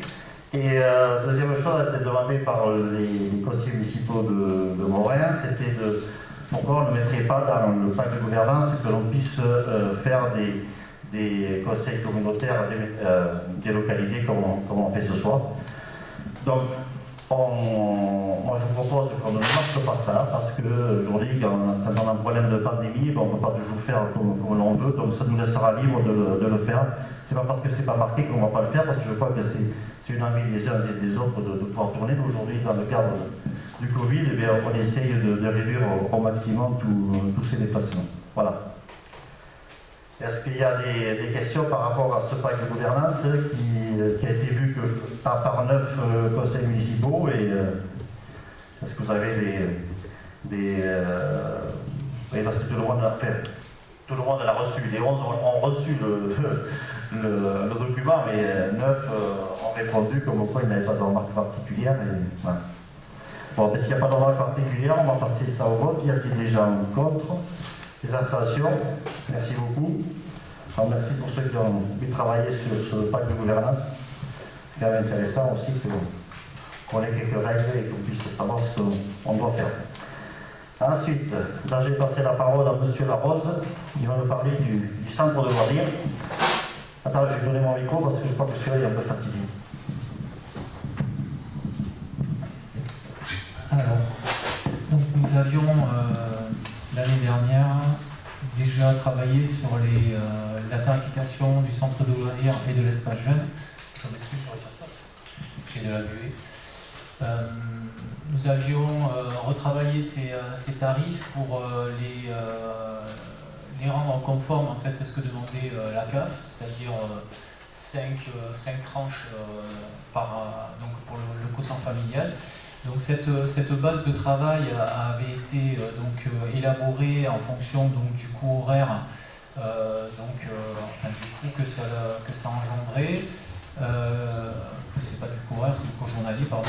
Et donc on avait estimé la part CCPG, donc, et ensuite on avait redispatché la part facturée par rapport donc, aux quotients familiaux. Donc vous avez les tarifs, ils n'ont pas changé, c'est les mêmes que l'année dernière. Vous avez donc, pour les tranches, vous les avez, vous avez reçu donc 6 € pour la tranche 0 à 449 de quotient familial, 450 à 723 c'est 7,50 €, de 724 à 1000 c'est 9 €, de 1001 à 1002 c'est 10,50 € et plus de 1002 c'est 12 €. Voilà. Ensuite la demi-journée, vous avez donc 50% des tarifs que vous avez au-dessus. La demi-journée avec repas c'est 70% des tarifs donc, que vous avez dans le tableau donc, ci-dessus. Et ensuite, vous avez une dégressivité qui est appliquée pour le deuxième et le troisième enfant, donc moins 10% pour le deuxième et moins 20% sur le troisième enfant. Pour les extérieurs au pays grenadiois, donc la prise en charge donc, de la part de la communauté de communes. Alors ça avait été quelque chose qui avait fait l'objet d'une modification. Les extérieurs donc, au territoire se voyaient appliquer donc, en plus donc, du tableau que vous avez au-dessus, donc la facturation de la part de la CCPG. Il se trouve que la CAF nous demande, pour continuer à nous accompagner dans le cadre de leur accompagnement sur nos projets, ils nous demandent de ne plus appliquer de tarifs extérieurs. Il se trouve que nous avons une convention avec l'Aglo du Marsan pour tout ce qui est Bretagne-de-Marsan, notamment. Les enfants de Bretagne-de-Marsan fréquentent le centre de loisirs de Ronade-sur-l'Ado, ce qui représente en gros, on va dire entre 20 et 25% des effectifs de ce centre de loisirs. On avait donc le choix de conventionner avec l'Aglo du Marsan. Donc on a rencontré l'Aglo du Marsan pour voir s'ils étaient toujours d'accord pour maintenir cette convention. Pour eux, il n'y a aucun problème puisque le service rendu est de qualité. Nous avons les encadrants qui vont pour accueillir le nombre d'enfants qui donc remplissent ce centre de loisirs. Donc ils sont tout à fait d'accord pour continuer ce conventionnement. Donc on va continuer à conventionner avec donc, les enfants de la communauté d'agglomération montoise. Voilà, ça c'est pour les extérieurs qui seraient amenés de d'autres communes. On va se rapprocher des communes concernées pour voir si éventuellement elles sont prêtes elles aussi à conventionner avec nous pour continuer et qui nous verse la part qui est la part CCPG. Voilà. Pour ce qui est des sorties prestations dans le cadre de centre de loisirs, vous avez un tarif à 7,50 € par enfant et par intervention. L'accueil du matin pour les jeunes inscrits à l'espace jeune, 1 heure, donc 1,50 €. Donc, et on a précisé avec le petit déjeuner, puisque l'an dernier, on m'avait posé la question pourquoi 1,50 €.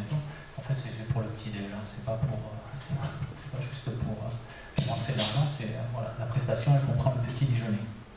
Voilà. Est-ce que vous avez des questions sur cette tarification de l'espace du centre des loisirs, pardon. Vas-y Marie. Avant que les extérieurs payent une loi, il y avait une participation de la CCPG ou pas? Je sais pas, parce que là, la nouvelle participation de 20 €, c'est la commune de... Non, les extérieurs, on leur appliquait une surfacturation. On leur appliquait la part de la CCPG. Ah oui, c'était la famille qui payait la part. Voilà, exactement. Là, c'est la commune d'origine qui... Ouais, c'est ce qu'on va demander, tout à fait.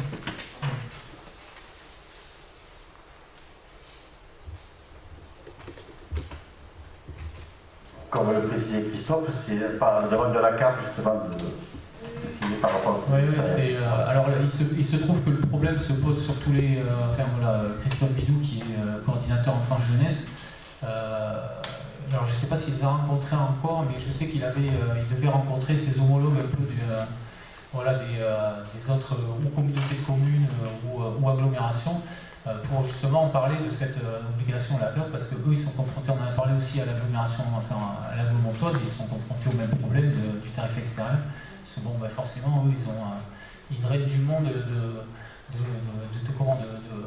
personnes qui vont travailler en fait sur l'agglomontoise, et donc du coup ils se retrouvent avec une forte demande quand même d'enfants qui arrivent comme ça sur leur territoire, alors que bon, ils ne sont pas d'agglomontoise.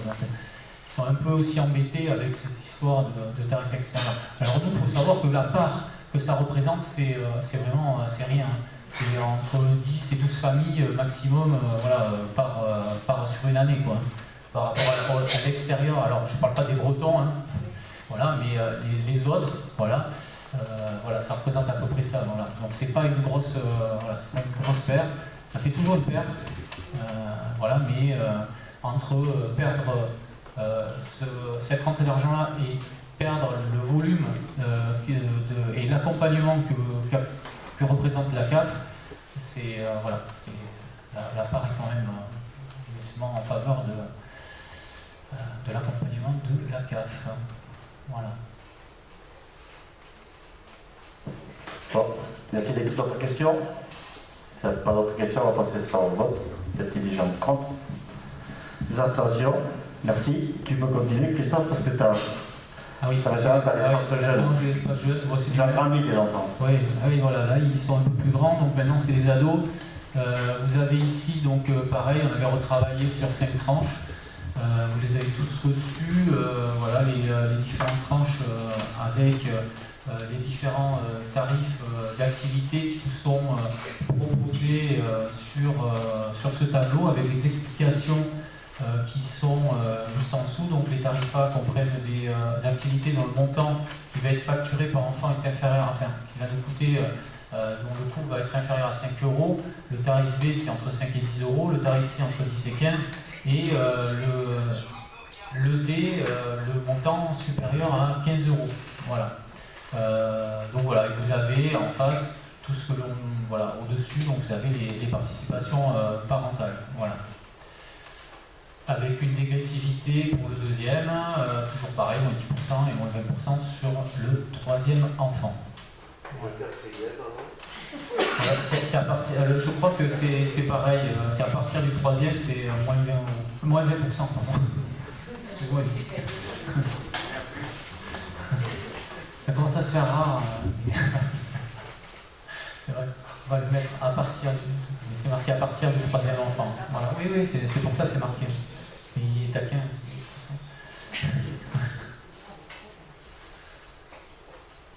Voilà. Bon, y a-t-il des questions par rapport à ces tarifs pour les ados? Bon, c'est pas de questions, on passe au vote. Y a-t-il des gens contre? Des abstentions? Merci Christophe pour ton présentation. Je crois que tu peux donner le micro à ta voisine. On va parler de culture maintenant. Alors Odile, à toi. Oui, alors je dirais que depuis qu'on est élu, on n'a pas beaucoup parlé de culture. Je crois que c'est la première fois que je vais intervenir dans ce conseil communautaire. Ça a été un peu long, mais je pense qu'on va y arriver et qu'il va se passer des choses aussi à la communauté des communes. On a travaillé donc en commission sur un spectacle que vous connaissez déjà, puisque ça s'appelle Les Arts en déroute, et ça se faisait précédemment avec l'équipe antérieure. Donc c'est un spectacle que nous allons mettre en place pour le mois d'octobre. Ce spectacle, Les Arts en déroute, c'est travailler avec le service culture et l'enfance-jeunesse, le service enfance-jeunesse, pour vous proposer un projet culturel territorial qui aura pour vocation d'intégrer les dimensions artistiques, mais aussi d'associer des dynamiques locales, des associations et surtout les scolaires à ces différents événements. 3 points principaux, les objectifs, le public visé et la thématique de ce spectacle. Les objectifs artistiques, culturels et aussi l'attractivité, proposer des spectacles et des intervenants de qualité, accompagner l'enfant, l'adolescent ou l'adulte dans cette découverte en lui proposant des actions de premier choix. C'est donc amener le spectateur à se questionner, à s'appuyer sur une analyse critique pour déterminer ses goûts et ses orientations intellectuelles, ouvrir le champ des possibles. Le développement culturel, une offre culturelle d'envergure dans des villages où il n'y en a pas ou peu, alors qu'il existe une réelle attente des habitants. La pratique culturelle favorise le développement de la personnalité, accroît la sensibilité artistique et nourrit l'imaginaire.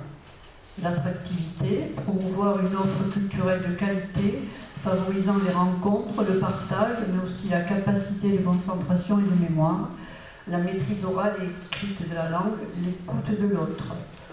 Tout ça, c'est des grands mots, mais effectivement, c'est quand même la réalité aussi du développement de l'enfant et de nous-mêmes dans cette société. Donc le public visé pour ce spectacle, les scolaires, toutes les classes de CM1 et CM2 des écoles du territoire, soit 6 écoles et 13 classes potentielles. Je crois qu'on leur a déjà envoyé peut-être une proposition pour savoir s'ils participeraient, même si c'est à la rentrée au mois d'octobre. Le Vigneault 2 classes, Morin 1 classe, Reneul 2 classes, Gaston Phébus 3 classes, École Notre-Dame 2 classes et Bretagne 3 classes. Il y aura des ateliers du lundi 20 septembre au jeudi 7 octobre avec 3 disciplines proposées, danse, musique et théâtre.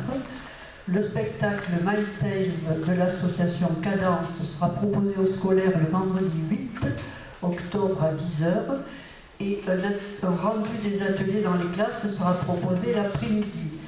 Les enfants donc vont travailler sur une période assez longue et auront le plaisir de restituer ce qu'ils ont appris avec les acteurs. Gratuit pour les scolaires. Dans les médiathèques, en parallèle du vendredi 1er au jeudi 7 octobre, se dérouleront aussi des activités, toujours gratuites, tout public. Vendredi 8 octobre, le spectacle de l'association Cadence, première partie, duo vocal, chant-guitare, avec Olivier et Nathalie Jambon, qui sont des Grenadois, qu'on a vu pour la fête de la musique. Bon, il pleuvait, mais ils étaient quand même là. Et le samedi 9 octobre, un concert, Yodi, qui, je ne le connais pas spécialement, mais pour avoir vu quelques petits extraits, est de la musique sud-américaine. Voilà, et tout ça sous le thème de « Dans un autre regard ». Donc, vous avez les tarifs, oui, je vous parle peut-être du budget quand même de cette... Et le lieu, je veux dire après, c'est la surprise qui n'en est pas une. Et voilà, donc la venue de tous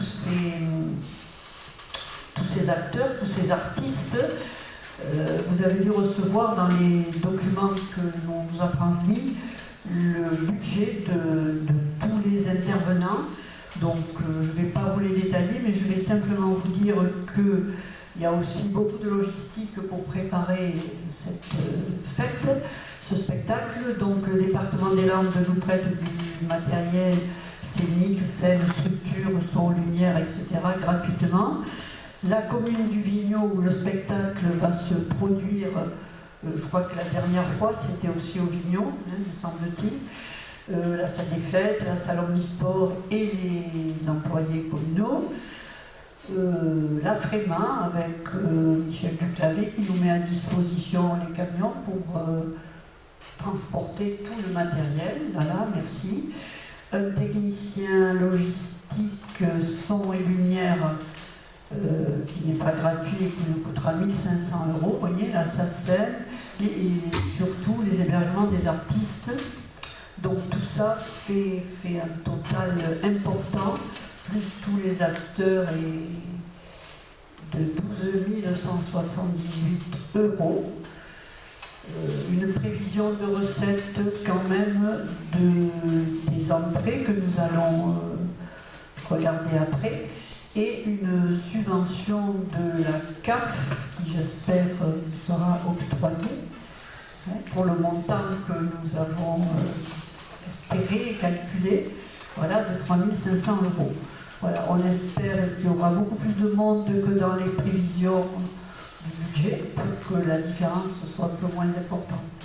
Voilà, donc pour ce spectacle, voilà, pour que ce soit accessible à tout le monde et que la culture redémarre, et parce que c'était comme ça aussi avant et que je crois qu'il faut que ça dure et perdure.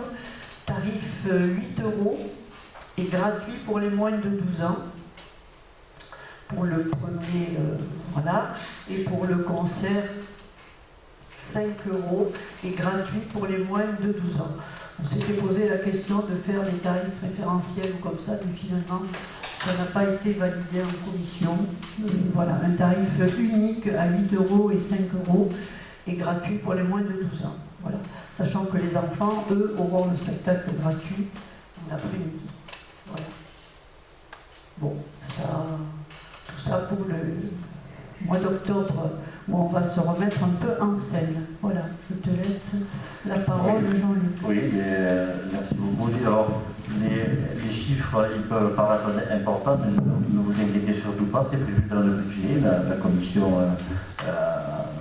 culture, elle a son budget et elle a encore des réserves de faire quelques spectacles, il n'y a pas de souci. Pour l'instant, elle n'a rien dépensé. Maintenant, aujourd'hui, voilà, malheureusement, je te rejoins, c'est que. Mais on est quand même dans la prévision de pouvoir le réaliser très rapidement. Bon, est-ce qu'il y a des questions par rapport à ces spectacles? C'est pas nouveau pour le territoire et ça marche très bien pour les scolaires, et c'est vrai que c'est un moment important. Et je rejoins Odile que si on arrive à bien le réaliser, c'est qu'on sera tous vaccinés et qu'on sera tous immunisés du Covid et on reprendra une vie normale. Donc, y a-t-il des questions par rapport à ces spectacles que l'on va faire sur le territoire?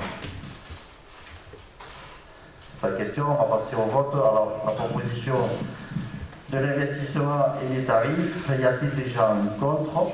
Des abstentions? Merci beaucoup. Est-ce que parler aussi pas du pass culture? Non. Je vais juste apporter une information. La ville, le pass culture, tu là? Non, mais alors, le pass culture, c'est un dispositif qu'on veut mettre en place sur le territoire, c'est ça? Qui est déjà en place.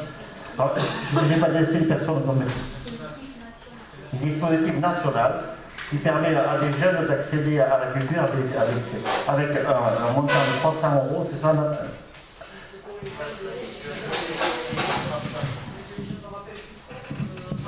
C'est une innovation, on va dire, au niveau national. C'est très récent, je crois. Hein. C'est pour les jeunes qui ont 18 ans dans l'année et pendant une durée de 2 ans, ils doivent s'inscrire, etc. Et ils ont possibilité d'avoir 300 €. Si je ne me trompe pas. Hein, voilà. C'est ça. Dans les 2 ans, c'est-à-dire qu'ils peuvent aller à tous les spectacles, que ce soit le cinéma, le théâtre, je ne sais pas, après, il doit y avoir une liste peut-être voilà, il faut pour le travailler encore, mais voilà. Mais je pense que pour cela, il y aura une information publique. Enfin, on essaiera de faire ailleurs quelque chose.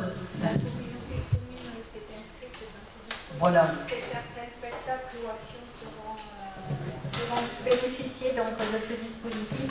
Donc, il y a l'escape game donc, cet été, le spectacle donc, dont vous venez de parler, le concert, les cours de l'école de musique peuvent s'y inscrire également.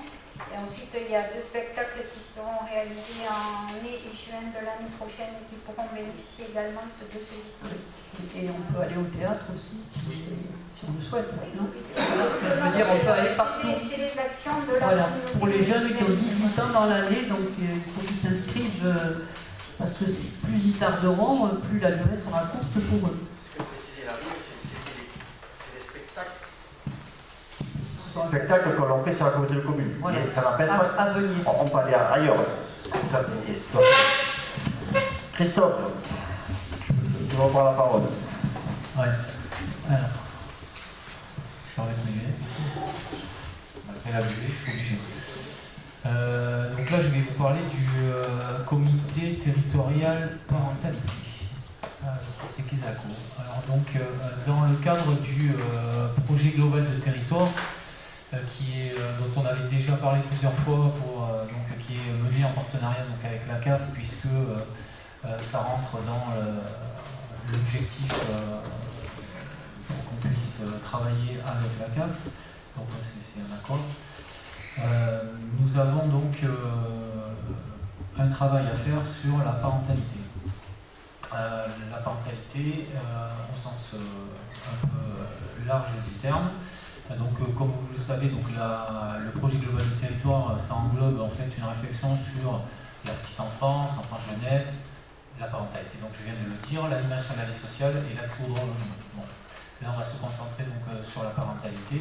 En effet, il y a plusieurs actions qui sont déjà initiées au sein du territoire sur la parentalité. Le but, c'est d'arriver à fédérer toutes ces actions. Donc il y a des associations qui peuvent être amenées à œuvrer dans cette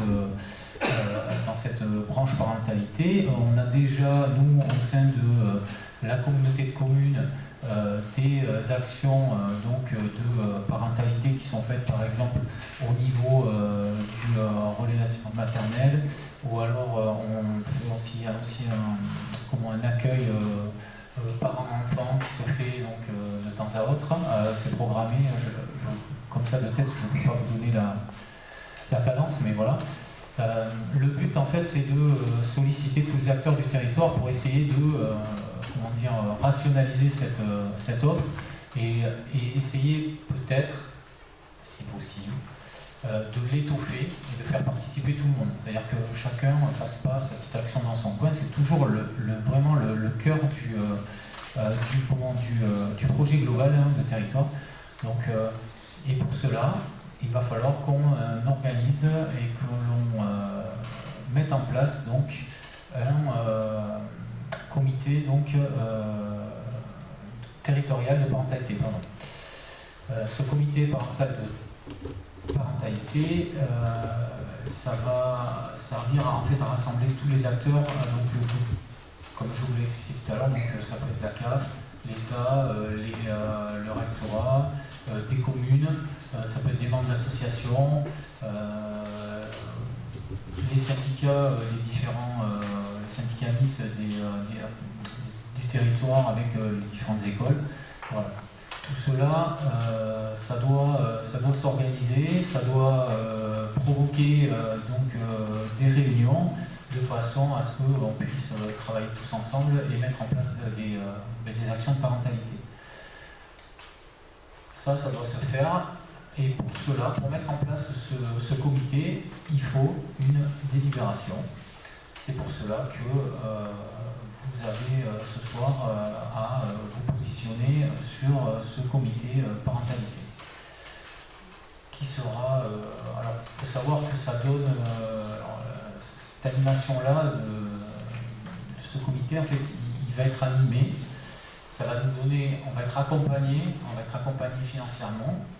D'accord. Et on va être accompagné, si je ne me trompe pas, c'est les Francas qui sont, je crois, en action là-dessus pour accompagner justement les collectivités sur la mise en place et l'animation de ce comité parentalité. Voilà. Pour l'instant, je ne peux pas vous en dire beaucoup plus puisqu'on n'a pas encore commencé on n'a pas sponsoré encore avec les acteurs.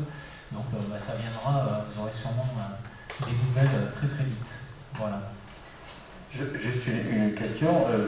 Je vois qu'il y a les communes membres, le syndicat intercommunal du scolaire de Caser, Vignoux du Sagnette, du Haut à la rivière et Renan, et Basque-Bretagne, Artassène, Morin, Castandé et Bordère ne sont pas. Je sais pas, je vois ça. Non. On fera partie. C'est peut-être un oubli. Non, mais vous juste le préciser les versions, tout à l'heure, si c'est pas marqué. Voilà. Voilà. Comment? Oui, voilà. Bon. C'est pas utile aujourd'hui. Comment? C'est pas utile déjà de mettre des communes. Des communes. Ouais. RPI. Parce qu'il n'y a pas que RPI. Non. Je prends le cas pour, par exemple, pour Bordère, des actions rentrent dans ce cadre. Oui. On a déjà des actions au niveau de Bordère, au niveau de la vidéomédiathèque qui rentrent dans ce cadre. Je pense qu'il n'a pas fallu déjà mettre des jours, de pointer des organismes. Non, des organismes, il fallait le faire quand on avait la liste bien établie. C'est ce que j'ai à dire. Oui, disons qu'aujourd'hui, la liste n'est pas fermée. Non. Il faut, non, là, voilà. la liste n'est pas fermée. En fait, là, il faut se positionner sur la création de ce comité. Voilà. Et en effet, la liste, comme il dit Philippe, à la rigueur, on aurait pu se passer de la mettre. Il faut juste se positionner sur la création de ce comité parentalité. Voilà. Et en effet, la liste n'est pas fermée. Ok. Y a-t-il des questions? Bon, je pense qu'on avancera quand le projet sera un peu plus étoffé. Et s'il n'y a pas de questions, on passe au vote. D'accord pour mettre en place cette délibération qui nous rapproche de la carte et mettre en place cette création du comité territorial de parentalité.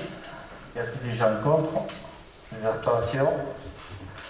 Merci beaucoup. Alors, encore à toi, Christophe, tu vas nous parler de la convention, de partenariat que nous avons signé avec Monarch Sanglo. J'en ai déjà parlé tout à l'heure, donc je ne vais pas vous refaire l'historique complet, puisqu'il y est déjà.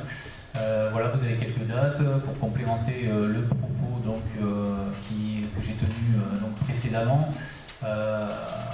À savoir que quelques modifications ont été apportées quand même à cette convention, puisque il y avait, avant nous étions, l'agglo était à 4 jours et demi, donc il y avait un système de transport pour les enfants de Bretagne vers le centre de loisirs de la communauté de Grenade-sur-la-Dour, qui était pris en compte. Là, il n'y aura plus de transport, tel qu'il était, il n'y aura plus de plan de transport, voilà, c'est comme ça que ça s'appelle. Puisque les enfants, ils ne seront pas à l'école le mercredi matin, donc du coup, ils partent de chez eux. Donc voilà. Donc c'est plus nous qui sommes mis en charge de ce transport-là, à la communauté de communes. Voilà. Sinon, c'est tout. Après, voilà, je ne sais pas si vous avez encore des questions. Donc, nous avons rencontré avec Christophe la communauté d'Aglo. Aucune difficulté. On rectifiera. Oui, on rectifiera. J'entends. Je prends en compte. Merci. Non, mais il n'y a pas de souci. Ok. Quand on fera la liste, on reformulera ça comme il faut.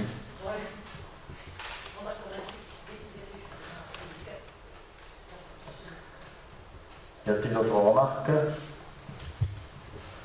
Bon. Donc on va passer au vote pour voter cette convention.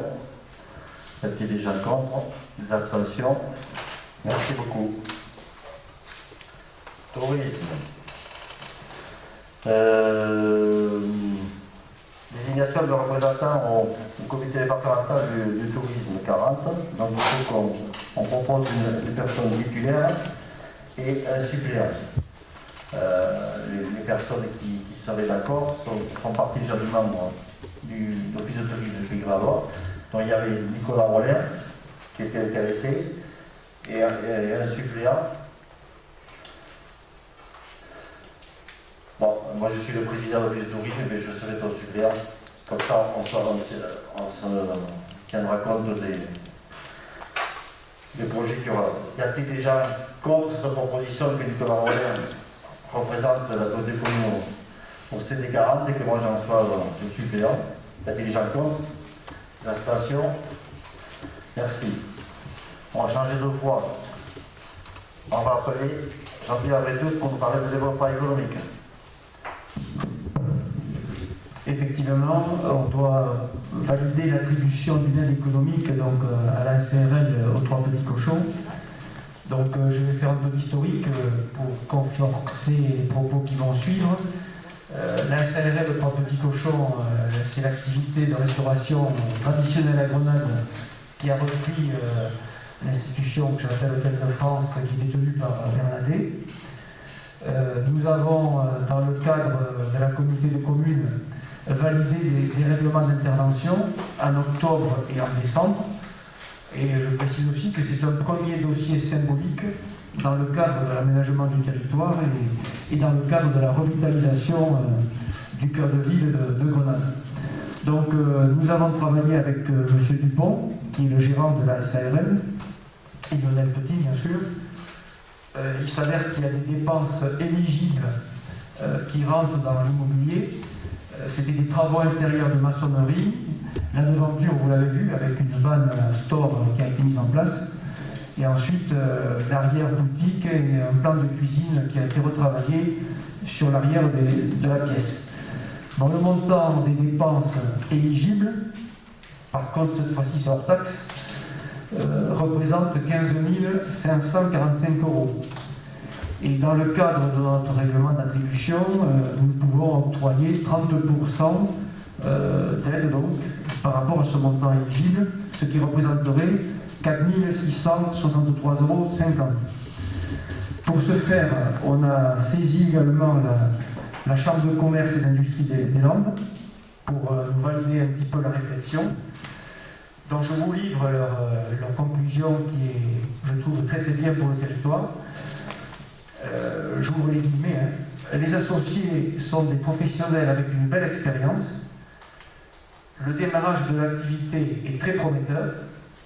L'entreprise mérite d'être aidée et sans doute aussi d'être accompagnée pendant les premières années d'exercice. C'est important pour la place de Grenade et pour que Grenade renoue avec la tradition culinaire. Voilà, ça c'est les propos qui sortent de la CCI. Nous nous sommes réunis en commission de développement économique le 20 mai, où pas mal d'entre vous étaient présents. On a décidé de suivre cette demande. C'est pour ça qu'il faut la valider en conseil communautaire ce soir. Merci Jean-Pierre de cette présentation qui est très claire et qui nous encourage sur le travail qu'on a mis en place depuis le Covid, mais surtout depuis qu'on est élu l'année dernière. Cette volonté d'amener une dynamique sur notre territoire dès qu'on le peut. Bien sûr, il y a des règlements à respecter, ce qui est dans ce cas-là, mais c'est très important ce qu'a dit Michel, Jean-Pierre, qu'on ait eu l'aval de la CCI, justement pour valider un petit peu les propositions que l'on peut faire, parce que ce sont des gens qui suivent quand même toutes ces entreprises sur le département et qui ont eu connaissance vraiment de la situation de chacune d'entre elles. Voilà. Y a-t-il des questions particulières par rapport à cette proposition d'apporter une aide aux 3 petits cochons? Ce n'est pas la question, on va passer au vote. Y a-t-il des gens contre? Des abstentions? Bon, mais merci beaucoup.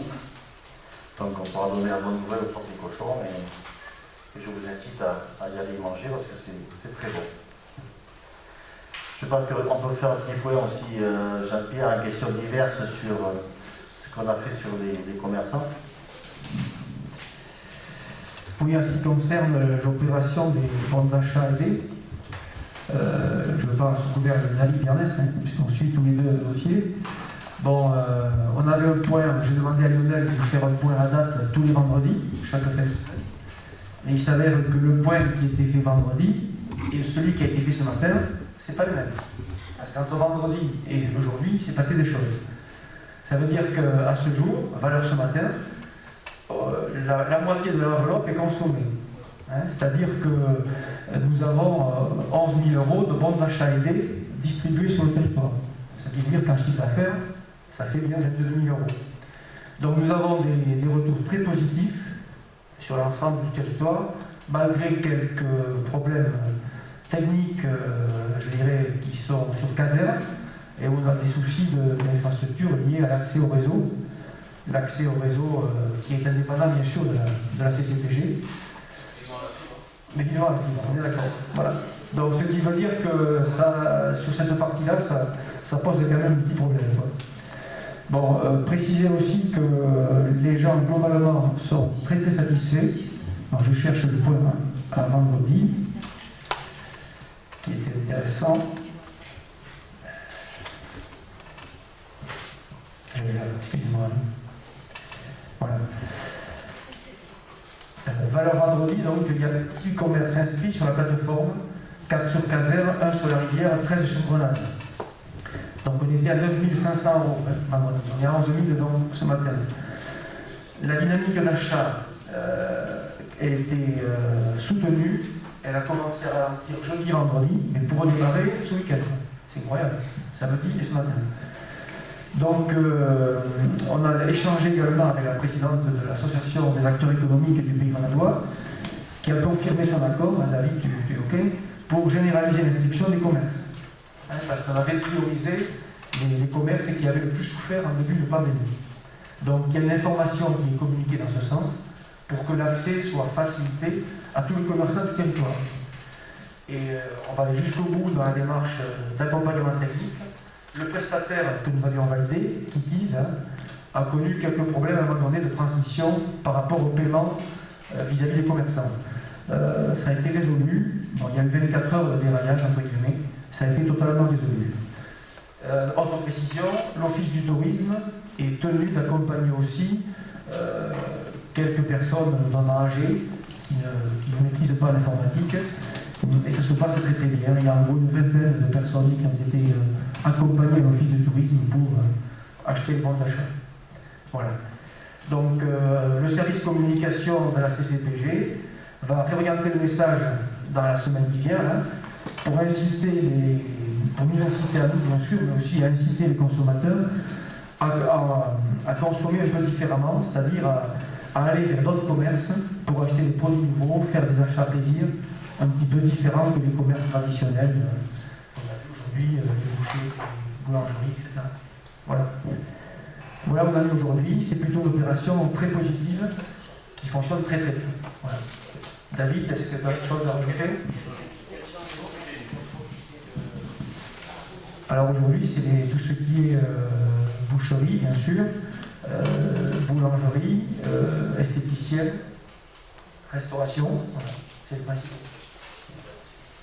C'est ça, hein? La restauration, ça a répondu. J'ai compris qu'à l'Hôtel de France, il y a eu un chiffre d'affaires en une semaine de 1 000 € qui est pas, oui, pardon, 3 petits cochons, qui est passé par le canal des bons d'achat. Voilà. Bon, l'opération fonctionne, quoi. Ouais, c'est bien. Bon, c'est très bien, et moi, cette action elle est très porteuse justement pour démontrer la dynamique des élus du territoire, hein, pour aider nos commerces et à travailler et aussi à attirer les gens des communes voisines qui peuvent venir connaître ces commerçants. Vous n'avez pas tout oublié pour aller plutôt facilement sur les grandes surfaces.